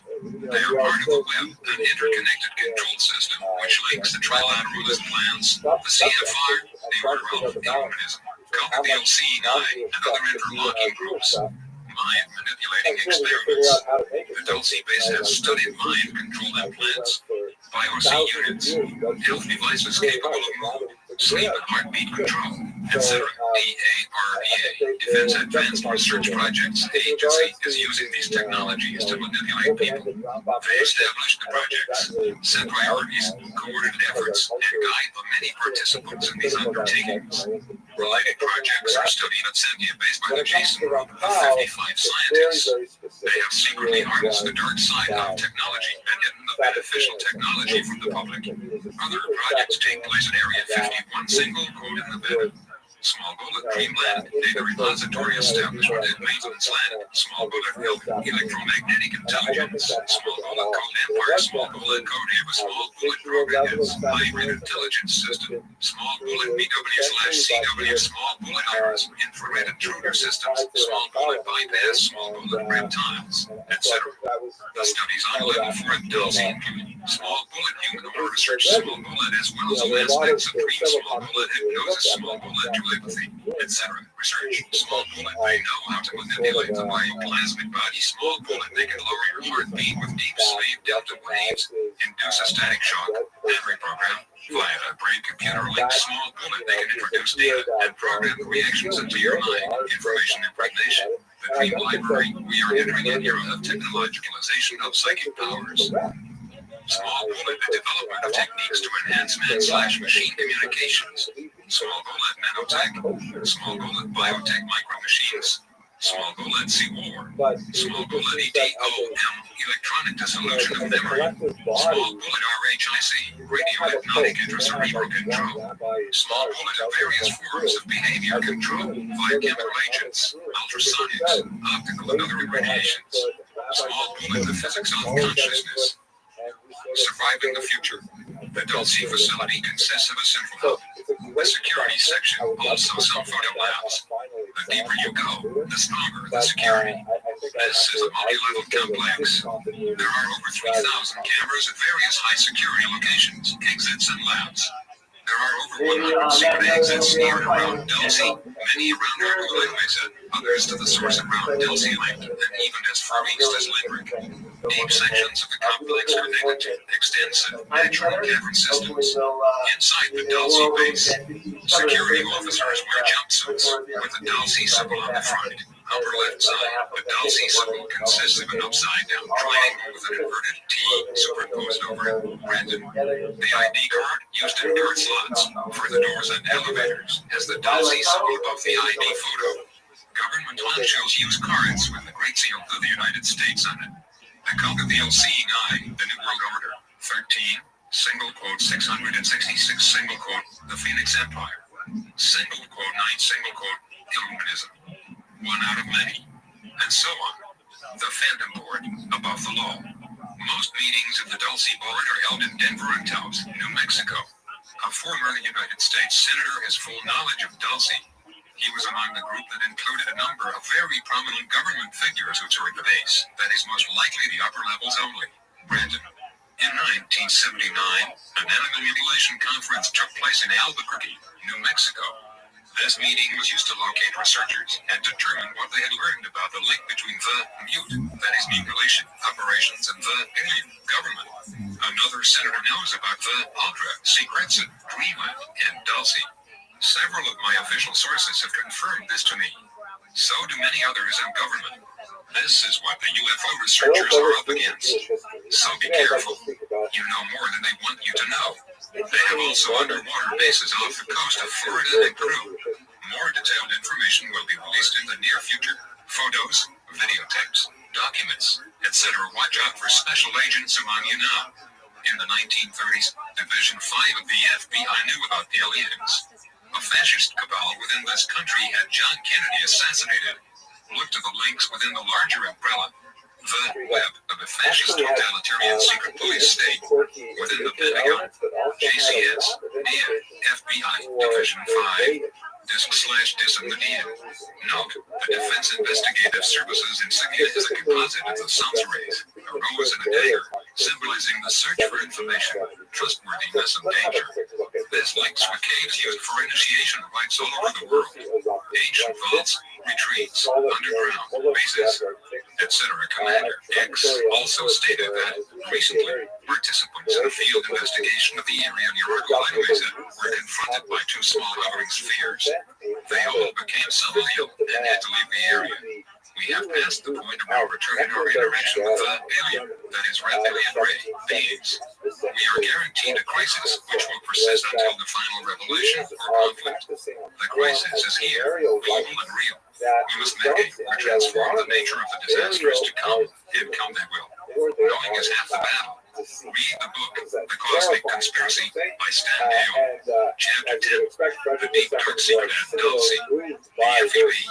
Martin, 1991 issue of UFO Universe carried an article titled The Deep Dark Secret at Dulce, written by Bill Hamilton and Tom Lovesky. If planet Earth is to be the central battleground or staging ground for a final cosmic battle between galactic superpowers, and if the United States is one of the major areas on Earth where the final outcome will be decided, and since the Dulce, New Mexico area is considered to be the major basing site where human-alien collaboration and or conflict is taking place, then we should focus our attention on what has been going on deep beneath this small southwestern town. More than any other area in the United States, if not the world. This small town has been the epicenter for nearly every form of paranormal activity one can imagine, including UFO sightings, UFO landings, abductions, implantations, human and animal mutilations, sea warfare studies, secret government alien interaction, the United States constitutional government versus alien agenda conflicts, reptilian sightings, cryptozoological or bioengineering phenomena. This was the general area where the famous Cabot, the half-cat / half-rabbit, was captured. Underground bases, conspiracy scenarios, alien infiltration, deep cavern phenomena, super high-tech activity, live encounters. In fact, a higher concentration of such activities has been evident in the vicinity of Dulce than any other area in the world, to the point that the inhabitants of this town have for the most part resigned themselves into acknowledging, although not necessarily accepting, the reality of such activity, whether they like it or not. Bill Hamilton and Tom Lovesky take us inside the anti-like labyrinths deep within this underground mega complex, through the eyes of those who have actually been there, so brace yourselves. Dulce is a sleepy little town in northern New Mexico. Its population is about 900, and it is located above 7,000 feet on the Jicarilla Apache Indian Reservation. There is one major motel and just a few stores. It is not a resort town, and it is not bustling with activity. Yet, according to a few outsiders, Dulce harbors a deep, dark secret. That secret is said to be harbored deep below the tangled brush of Argoleres. That secret involves a joint government alien bioengineering laboratory designed to carry out bizarre experiments on humans and animals. New Mexico State Police Officer Gabe Valdez was drawn into the mysteries of Dulce when called out to investigate a mutilated cow on the Manuel Gomez Ranch in a pasture 13 miles east of Dulce. Gomez had lost 4 cattle to mutilations between 1976 and June 1978 and several more in ensuing years. Brandon, when a team of investigators, which included Tom Adams, arrived from Paris, Texas, to examine the site of the murders. Curious as to how cattle were being selected by the mysterious mutilators, an interesting experiment was conducted on July 5th, 1978 by Valdez Gomez and retired scientist Howard Burgess. The three penned up about 120 of the Gomez beef cattle and moved them through a squeeze chute under an ultraviolet light. They found a glittery substance on the right side of the neck, the right ear, and the right leg. Samples of the affected hides were removed as well as controlled samples for the same evidence. Some investigators attribute the mutilations to aliens from UFOs. Sightings of strange lights and other aerial phenomena have been reported in many areas where the cows have been found at the time of the reported mutilation. UFOs have been seen frequently around Dulce. I arrived in Dulce on April 19, 1988 to visit with Gabe Valdez and to inquire about the sightings, the mutes, and the rumors of an underground alien base in the area. There was still snow on the ground by the Best Western Motel when I checked in and called Valdez. He made an appointment to see me at 9:30 p.m. I found Gabe to be a very congenial host as he offered to show us around the roads of Dulce that night and point out the various locations where he had found mutilated cows or had seen strange aerial lights. He made the astounding statement that he was still seeing unidentified aircraft at the rate of one every 2 nights. We took a look at the Gomez Ranch, the road by the Navajo River, and the imposing Argoleta Mesa. Gabe had found landing tracks and crawler marks near the site of the mutes. Gabe was convinced that scientist Paul Minuit's of Thunder Scientific Labs in Albuquerque was definitely on the right track in his attempts to locate an underground alien facility in the vicinity of Dulce. I had first heard of Paul Minuit in 1980 when my friend Walter called me from Albuquerque and told me he had been working with Paul on electronic instruments. Walter said Paul had not only photographed UFOs, but had established a communication link with their underground base at Dulce. Minuit had first come to prominence during the August 1980 sightings of UFOs over the Manzano weapons storage area in Kirtland. A Kirtland F incident report dated October 28, 1980 mentions that Minuit had taken film of UFOs over Kirtland. Paul, who was president of Thunder Scientific Labs adjacent to Kirtland, Minuit gave a briefing in Albuquerque detailing how he had seen the aliens on the video screen via a computer radio video link he had developed using the X-Site decimal code after tapping into the ship-to-base communications frequency. Paul himself, being a brilliant scientist who has developed equipment for the space shuttles and several Fortune 500 companies. Brandon, the aliens were transmitting signals from a base underneath Argoleta Mesa. Researcher William Moore claims that government agents became interested in Minuit's activities and were trying to defuse him by pumping as much disinformation from him as he could absorb. Whether Paul's communication with supposed aliens of the Dulce base was part of this disinformation campaign is unclear. If one were to believe that Paul is the single source of reports on the Dulce facility, then it would also be a tactical maneuver to discount and discredit Paul's allegation of an underground base if such reports were meant to remain secret. Then the actual disinformation maneuver would be to disinform the public and not a single individual. In a report entitled Project Beta, Paul states that he had spent 2 years tracking alien craft, that he had constant reception of video from an alien ship and underground base view screen, that he had established constant direct communications with the aliens using a computer in a form of hexadecimal code with graphics and printout. It claims to have used aerial and ground photography to locate the alien ship's launch ports and charge beam weapons. Paul claimed that the aliens were devious, employed deception, and did not adhere to agreements. Paul and Walter were working on the weapon that would counter the aliens. Some would think at this point that we have crossed over from the land of clear thinking concerning anomalous phenomena to the land of science fiction. But let us remember that bizarre phenomena such as the UFOs represent may have its roots in a bizarre reality. It is expected to be bizarre at first, but as we continue our studies, we will evolve to understand it. Paul Minuit had investigated the case of abductee Murray Hansen of New Mexico, who reported having been taken to an underground facility in May 1980. Krista Tilton of Oklahoma has reported that she had an experience of missing time in July 1987, where she had been abducted by 2 small gray aliens and transported in her craft to a hillside location where she encountered a man dressed in a red military-like jumpsuit. She was taken into a tunnel for computerized checkpoints displaying security cameras. She reported having been taken on a transit vehicle to another area where she stepped on a scale-like device facing a computer screen. After the computer issued her an identification card, she was told by her guide that they had just entered level 1 of a 7-level underground facility. Krista goes on relating how she was eventually taken down to level 5.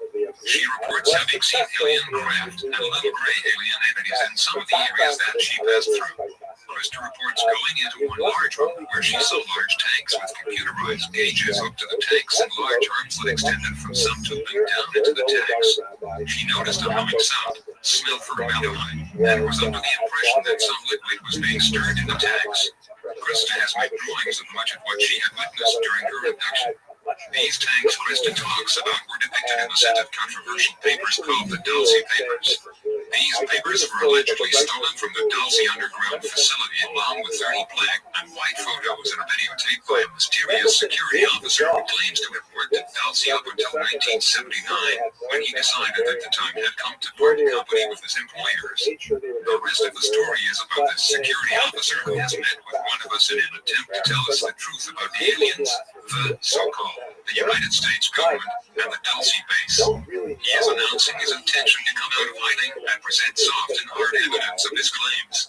It will be up to you to decide whether this evidence constitutes an addition to the growing proof that a government cover-up exists. In late 1979, Thomas Costello could no longer cope with the awesome reality he had to confront. As a high-level security officer at the Joint Alien-U.S. government underground base near Dulce, he had learned of and had seen disturbing things. After much inner conflict, he decided to desert the facility and take various items with him. Using a small camera, he took over 30 photos of areas within the multi-level complex. He removed a security videotape from the control center, which showed various security camera views of hallways, labs, aliens, and U.S. government personnel. He also collected documents to take with him. Then, by shutting off the alarm and camera system in one of the over 100 exits to the surface, he left the facility with the photos, video, and documents. These originals had an active 5 sets of copies were made. Note, these were placed in the hands of 5 individuals who were told that if they failed to hear from Costello for 3 consecutive 6-month periods, normally he would visit each of them every 6 months. Then they would release the information or do whatever they wanted with it. No one except Costello and the recipients themselves know who these people are. However, with rumors of Costello's death or disappearance in Costa Rica in recent years, the recipients can release the information if they choose to do so. Although they may decide to wait until the subject reaches critical mass among the public and then come forward with little fear of repercussions. Brandon Thomas was ready to go into hiding, but when he went to pick up his wife and young son, he found a van and government agents waiting. He had been betrayed by Kay Lomas, a fellow worker who was instrumental in the kidnapping of his wife and child. The agents wondered what Thomas had taken from the facility for which he would get his wife and son back. It became apparent then that his wife and son would be used in biological experiments and were not going to be returned unharmed. That was a little over 10 years ago. How did Thomas get involved in all this covert intrigue? Thomas is now about 50 years old. At the time that the article was written in 1991, Brandon, when he was in his mid-20s, he received top-secret training in photography at an underground facility in West Virginia. For 7 years, he worked for the Rand Corporation in Santa Monica, California. When in 1977 he was transferred to the Dulce facility. Note, in a similar manner as scientist Robert Lazar, who worked for Los Alamos Labs, was transferred to Area 51 in Nevada, which is an alternate base similar to Dulce.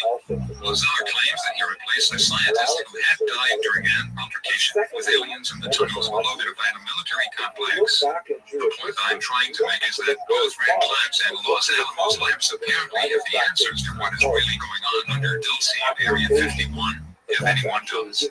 Brandon, he bought a human Santa Fe, New Mexico, and worked Monday through Friday with weekends off. All Dulce-based personnel commute via a deep underground tube shuttle system. At the time, one of us, Tom, was working security in Santa Fe, New Mexico, and was privately investigating UFO sightings, animal mutilations, Masonic and Wicca groups in the area. Thomas had a mutual friend who came to Santa Fe in 1979 to visit both of us. This individual would later view the photos, videotape, and documents taken from the Dulce base. Drawings were made from what was seen and circulated later in the UFO research community as the Dulce Papers. Thomas alleges that there were over 18,000 of the short grays at the Dulce facility. He has also seen tall reptilian humanoids. One of us, Till, had come face to face with a 6-foot-tall reptoid which had materialized in the house. The reptoid showed interest in research maps of New Mexico and Colorado, which were on my wall. The maps were full of colored push pins and markers to indicate sites of animal mutilations, caverns, the locations of high UFO activity, repeated flight paths, abduction sites, ancient ruins, and suspected alien underground bases. The security level goes up as one descends to the lower levels. Thomas had an upper 7 clearance. He knew of 7 sublevels, but there may have been more. Most of the aliens are on levels 5, 6, and 7. Alien housing is on level 5. The only sign in English was one over a tube shuttle station hallway, which read to Los Alamos. Connections go from Dulce to Page, Arizona facility, then to an underground base below Area 51 in Nevada. Tube shuttles go to and from Dulce to facilities below towns, New Mexico, Colorado Springs, Colorado, Creed, Colorado, Sandia, then on to Carlsbad, New Mexico. There is a vast network of tube shuttle connections under the United States, which extends into a global system of tunnels and subcities. At the Dulce base, most signs outdoors and hallways are in the alien symbol language and a universal symbol system understood by humans and aliens. Thomas stated that after the second level, everyone is weighed in the nude, then given a uniform. Visitors are given off-white uniforms. The weight of the person is put on a computer ID card each day. Any change in weight is noted. Any change in over 3 pounds requires a physical exam and X-ray. The uniforms are jumpsuits with zipper. In front of most sensitive areas are scales built into the floor by doorways and the door control panels. An individual places his computer ID card into the door slot, then presses a numerical code and buttons. The person's card must match with the weighted code or the door will not open. Any discrepancy in weight will summon security. No one is allowed to carry anything into sensitive areas. All supplies are put on the conveyor belt and X-rayed. The same method is used in leaving sensitive areas. All elevators are controlled magnetically, but there are no elevator cables. The magnetic system is inside the walls of the elevator shaft. There are normal electrical controls. Everything is controlled by advanced magnetics, including lighting. There are no regular light bulbs. The tunnels are illuminated by phosphorus units with broad, structural emission bands. Some deep tunnels use a form of phosphorus pentoxide to temporarily illuminate certain areas. The aliens won't go near these zones for reasons unknown. Note, this suggests that these deeper tunnels may have originally been constructed in ancient or prehistoric times by beings other than the current reptilian Draco residents of the deeper levels of the Dulce base itself. Random. The studies on level 4 include human order research, as well as all aspects of telepathy, hypnosis, and dreams. Thomas says that they know how to separate the bioplasmic body from the physical body and place an alien entity force matrix within a human body after removing the life force matrix of the human. Note, or in more simple terms, kill the human being and turn it into a vessel to be used by another entity, whether alien or paraphysical, in order to allow that entity to work and operate in the physical realm. This appears to be a complex, high-tech version of the old zombie traditions, if in fact such horrific applications of occult technology are taking place within this installation. Incidentally, the interlinking underground systems converging below Dulce, New Mexico, have been described below in part within this and other related accounts. Those sectors of the underground that are forbidden to most humans and under reptilian control are, of course, those areas that we know the least about. Granted, Level 6 is privately called Nightmare Hall. It owns the genetic labs. Here are experiments done on fish, seals, birds, and mice that are vastly altered from their original forms. There are multi-armed and multi-legged humans in several cages and vats of humanoid bat-like creatures, deceased, Muthmen, or those creatures that John Keel refers to in his book The Muthman Prophecies. Brandon, up to 7 feet tall. The aliens have taught the humans a lot about genetics, things both useful and dangerous.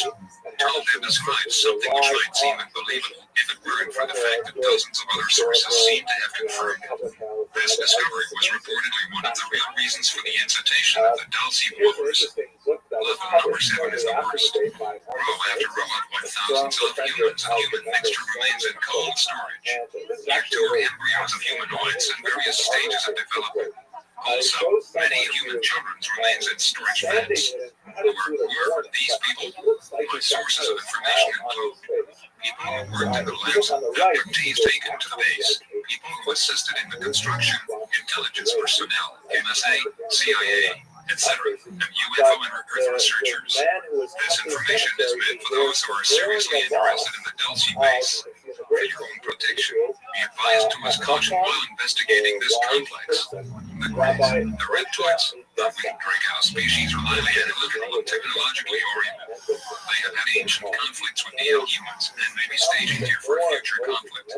Principal government organizations involved with mapping human genetics, the so-called genome projects, are within the Department of Energy, the National Institute of Health, the National Science Foundation, the Howard Hughes Medical Institute, and, of course, the Dulce Underground Lab is run by the Department of Energy, which also runs the Nevada test site. Brandon, is the alien and human biotech being used to nurture and service, or is it being used to control and dominate the United States? Why have UFO abductees been used in genetic experiments? IT was when Thomas encountered humans in cages on level 7 of the Dulce facility that things finally reached a climax for him. He says, I frequently encountered humans in cages, usually days or drunk, but sometimes they cried and begged for help. We were told they were hopelessly insane and involved in high-risk drug tests to cure insanity. We were told never to speak to them ATL. At the beginning, we believed the story. Finally, in 1978, a small group of workers discovered the truth. That began the Dulce Wars. We may find it hard and unpalatable to digest or even believe Thomas' story, and why should we even give it a hearing at all?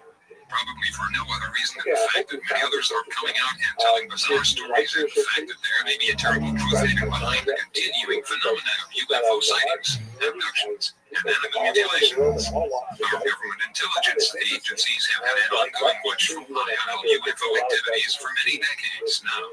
This bizarre phenomenon must have a bizarre explanation.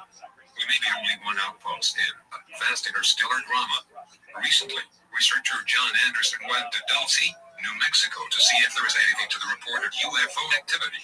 He says that he arrived in town coincidentally to see a caravan of cars and a McDonnell Douglas mini-lab in a van going up a rural road near the town. He followed them to a fenced-in compound where he waited to see further developments. Suddenly, 6 UFOs descended rapidly over the compound, hovered long enough for him to snap one picture, then shot up and out of sight. When later stopping in a store to tell the owner of the UFO photo he had taken, the store owner listened and revealed how he had been a victim cattle rancher of cattle mutes. Their conversation was interrupted by a phone call, after which the store owner told John to leave at once, then closed the store after John went to his car. John then saw a mysterious van drive up to the store and a man got out and went in. John decided to leave Dulce at that moment, but was followed by 2 men in a car as he left town. Even more recently, a research team has gone out to Orlando to take soundings under the ground. And preliminary and tentative computer analysis of these soundings seem to indicate deep cavities under the mesa. One source has stated that according to the data received, these cavities extended to a depth of over 4,000 feet. Brandon, perhaps someday we will discover the deep dark secret of Dulce. Whatever the future brings is what we know. Chapter 11. The Dulce-based security office speaks out. The following is a list of questions that were directed to former Dulce-based security officer Thomas Edwin Costello approximately a year before his death or disappearance. They are followed by his responses. Question: when exactly was the human occupied with the regulated installation constructed? Answer: I heard Dulce was started in 1937 or 38 by the Army engineers, enlarged over the years. Most recent work was completed in 1965 to 66 to connect tunnels to the Page, Arizona base, site of one of the older underground facilities. The Four Corners base is called Perkin. Most of the Native Americans, the Indians, living in that area are aware of that base and could tell us about the underground life forms that frequently are spotted near those communities, Bigfoot, etc. Note, the references to the Dulce base here deal mainly with the upper levels, not the extreme lower levels, which include vast natural caverns and, some believe, variation tunnel systems as well. Hello, fellow This would students of include the Jewish tunnels history. illuminated Since by we are now phosphorus and oxide, which the alien grays avoid, and the origin of which is unknown. In fact, sources have informed us that some of the underground marine facilities of Colorado were constructed within already existing cavern systems, suggesting that Ray Palmer and Richard Schaefer were Jews correct around the when world as will early as the celebrate the holiday of mid-1940s Hanukkah, the there's one government question searched that for has ancient been underground cave and tunnel systems to be converted for their own use. burning in my mind and probably in many of yours as well, and that is, what did the menorah in the temple actually look like? Now, the menorah is one of the most important Jewish symbols, and until it was later eclipsed by the Star of David, it was certainly one of the most popular ways that Jews would signify their religious affiliation, especially from the 3rd century on. It is noted that the diaspora phenomenon in particular. Here is a typical example of the menorah from a 1953 photograph, and you can see it's usually depicted with rounded arms. Of course, the Hanukkah menorah has 9 branches, whereas the version in the temple would have 7. There's also the oversized dreidel here, which I'm not sure why it's quite so big, but perhaps it is an attempt to reach the required minimum size from the Chazon Ish, very important 20th century rabbi.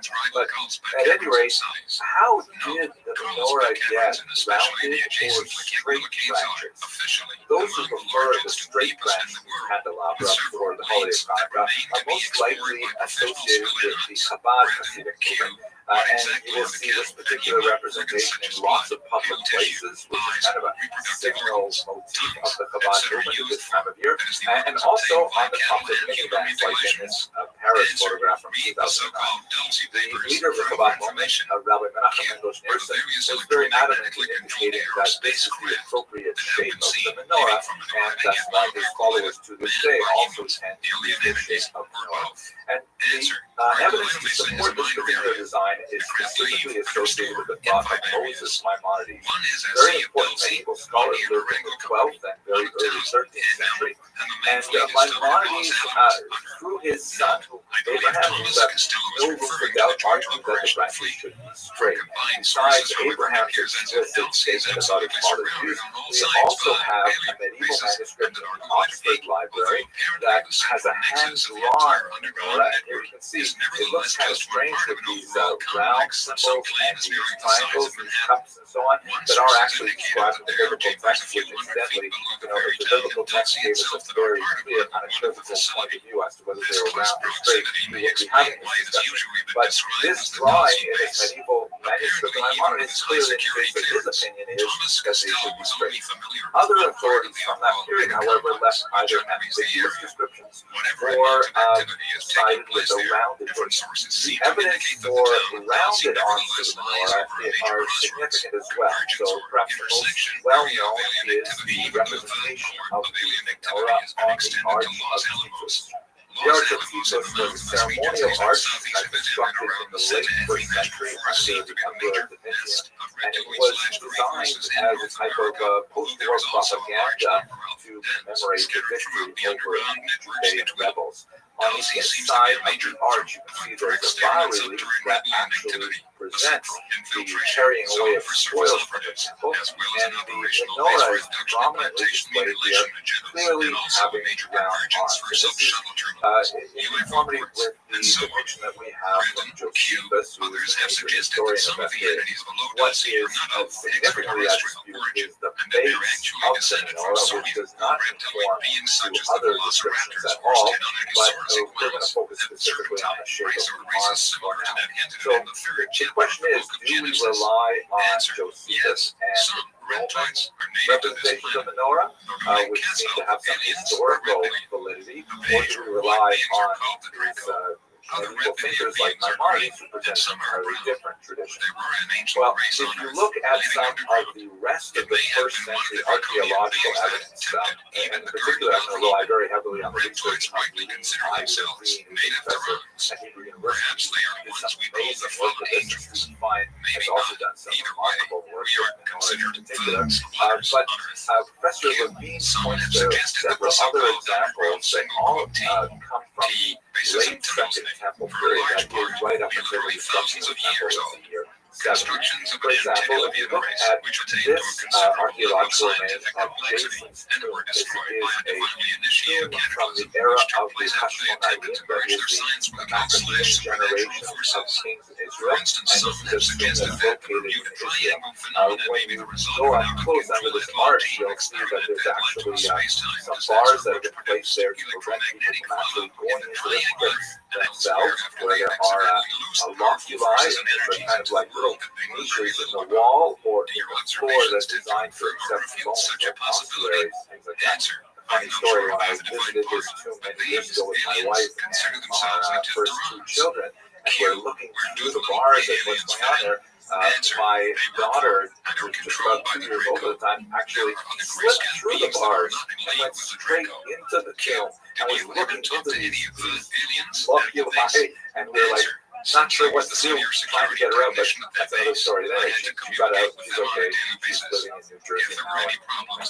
Okay, anyways, what do we have inside this tomb? There's some interesting graffiti, and if you look at this image from Professor Levine's book, you can see that number 3 there, there's kind of a stag, and below it there's an interesting boat, and then number 4 lists 5 representations of a menorah. Very crude, obviously, but they all clearly have gently curving branches. So it's impossible to say how this connects to the menorah in the temple. It's reasonable to assume that the graffiti artist here is trying to mark the walls with some kind of Jewish symbol, but it's also difficult to say when exactly this graffiti was inscribed into the walls and whether or not the artist, if I can use that term, was actually familiar with the shapes of the temple menorah. So let's get past this. For example, it's quite tempting. We also have a coin that's printed by King Antigonus in the year 37 before the Common Era. This is one of the kings of the Hashmonaim, and one may assume that he had a good look at the temple menorah. And this particular coin also represents the arm of the menorah as gently curved. And finally, there are 2 other examples, but I'll just include one. This is a wall decoration, kind of a stucco etching that was found in a Jerusalem home in the upper city, in the Herodian part of the upper city, and it clearly also portrays gently curving arms. So to wrap this all up, we don't know for certain. Maimonides offers one particular vision of Hanukkah menorahs, which has been followed by the Chabad tradition in particular. Others suggest the arms go rounded, and there is some archaeological evidence to suggest that may be more accurate. I hope you found this short video entertaining and maybe a little bit inspirational as you like your Hanukkah menorah this year. I want to mention that I'm hoping to produce a series of videos on Jewish art and artists over the course of the next few months in connection with my preparation for my cruise with Coach Riverboat Cruises in Italy. Of course, packed with lots of discussion of Jewish art. Please visit the website to learn more about the particular cruise. There are several others in there. It's just absolutely fantastic. This particular cruise is going to be especially interesting because I'll be co-teaching with Rabbi Edward Reif, who is a medical doctor who is also an expert in medical history, medical ethics, and many other areas. This particular cruise is going to be CME accredited for those of you who can use those credits for your professional life. And I think it's going to be an absolute amazing cruise. Okay, I hope you enjoyed this video. I wish you a lifted Hanukkah. Thanks very much for watching. Dark Canyon, Dowgley Grounds, Modena, all have exits there. Others too. Note, there have been many rumors of ancient tunnel systems being intersected during the excavations of sub-basement levels below major industrial and mall areas in downtown Salt Lake City. Various stories surrounding these tunnels include explorers who have entered the tunnels and never returned, reports of lizard people down in the labyrinths, reports of Greys working with humans on electronic equipment, and massive building projects going on in huge caverns beneath the mountains to the east. Reports of humans who are part of an Asian-based Agardi kingdom who maintain colonies within the tunnels and caverns below, and who are in conflict with the Rebelloids, Grace, and a group collaborating human fascists from a network of massive underground facilities beneath the Neuschwabenland region of Antarctica. Reports of men in suits having been seen pacing back and forth through large underground chambers carrying Uzi machine guns. Reports of seemingly bottomless shafts. Large tunnels strung with lines that aren't big enough to drive a semi-truck through. Sections of tunnel walls that look solid yet which one could put their hands through. Rooms which emanate a strange greenish phosphorescent glow. Abductees who are taken below and encounter all types of aliens. Discs that have been seen emerging from the mountains to the east and attacking incoming UFOs over the valley. Dungeons and Dragons fanatics who have been down in the tunnels and tell wild stories of hundreds of miles of maze-like passages. Reports of connections to the tunnel systems via the sewer drainage network, especially underneath the downtown crossroads area. Reports of alien activity similar to that which has been described in connection to Dulce, New Mexico. And reports of a huge cable network that reaches beyond the border of the state in all directions. A huge network that connects the underground systems of Nevada with those of New Mexico. There is a famous story, which is not openly talked about. There are two versions. Both may be true. In one version, a Mormon temple worker integrated an underground tunnel below the square in downtown Salt Lake City and traveled for some distance through a series of underground catacombs until running into a blizzard. Like mine, the creature attempted to attack him, but the man escaped and managed to find his way back to the surface. He began telling other people what had happened, and soon afterwards the government arrived in the area and went in and closed off many of the tunnels leading to the sub-basements of the temple. Presumably there was some heated debates over how much of the underground system this denomination was allowed to control. A similar dispute apparently occurred to the southwest, where the LDS Church maintained a large storage facility under Granite Mountain in Lone Cottonwood Canyon. Within the upper levels of a vast network of caverns, fascist CIA elements and the Grace Amen and took control of the larger caverns deeper within the mountain in order for the vault workers to stay out of the forbidden areas, and stated that the U.S. government was now using them for national security purposes and that it was their patriotic duty to maintain the secret.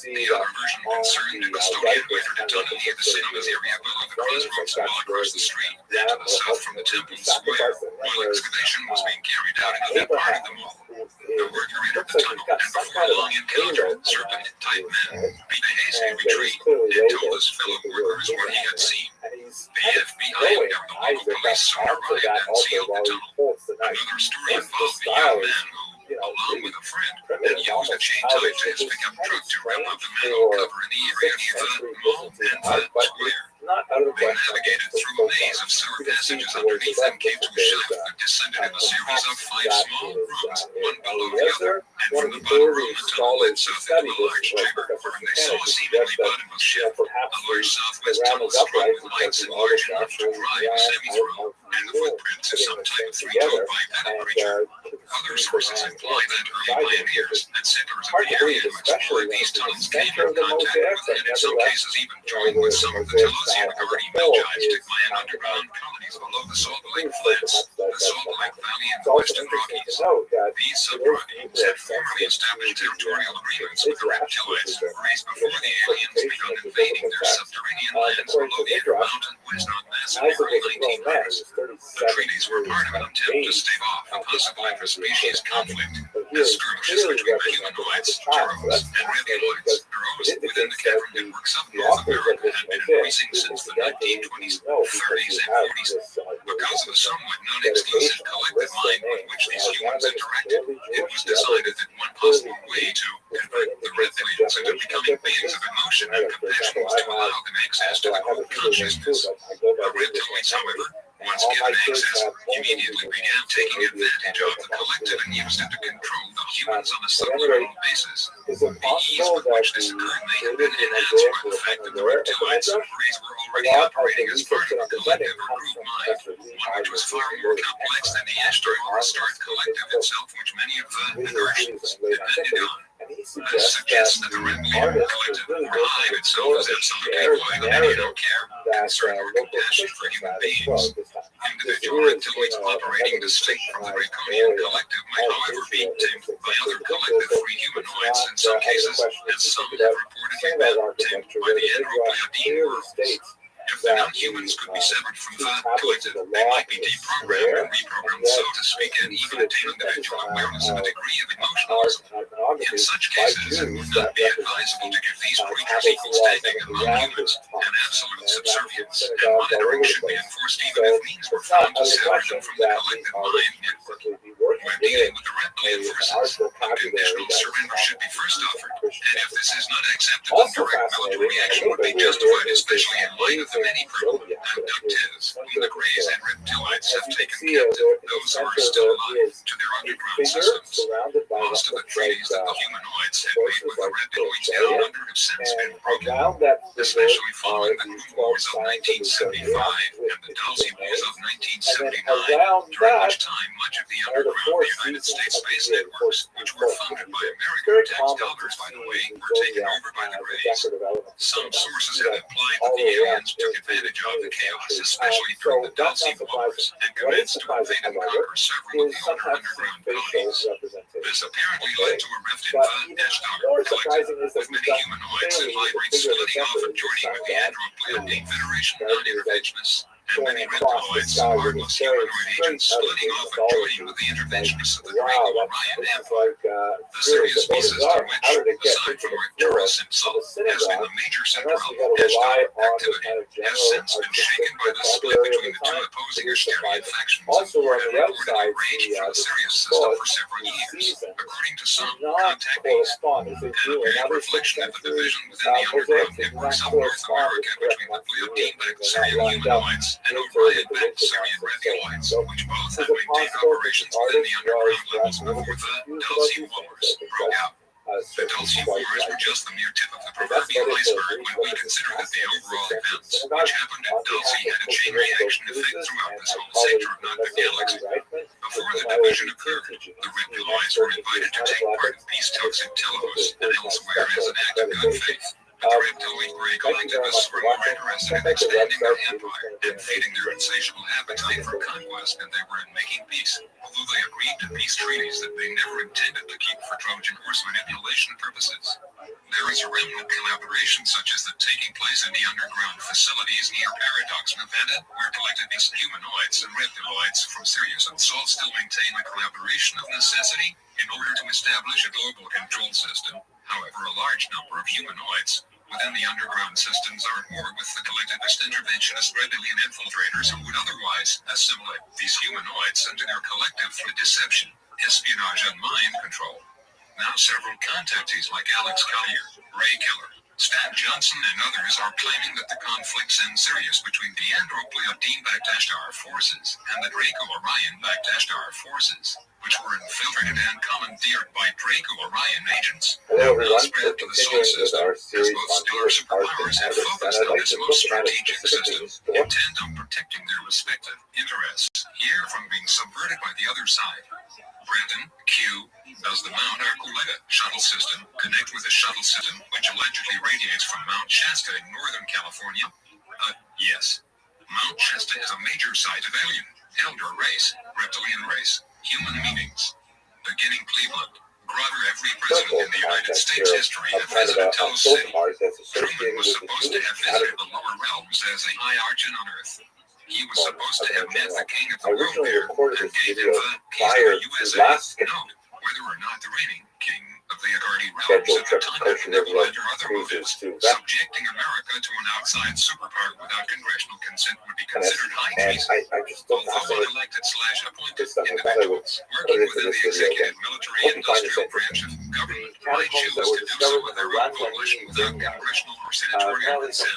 Such an act cannot apply to America, which is based on the Declaration of Independence, the United States Constitution, and the Bill of Rights. There are barely 2 nations occupying the United States, the traditional grassroots America established by the founding fathers and led by the military. In the fascist Bavarian lodge-backed underground nation led by the corporate government, which is contesting the original America on its own soil. Some predict an inevitable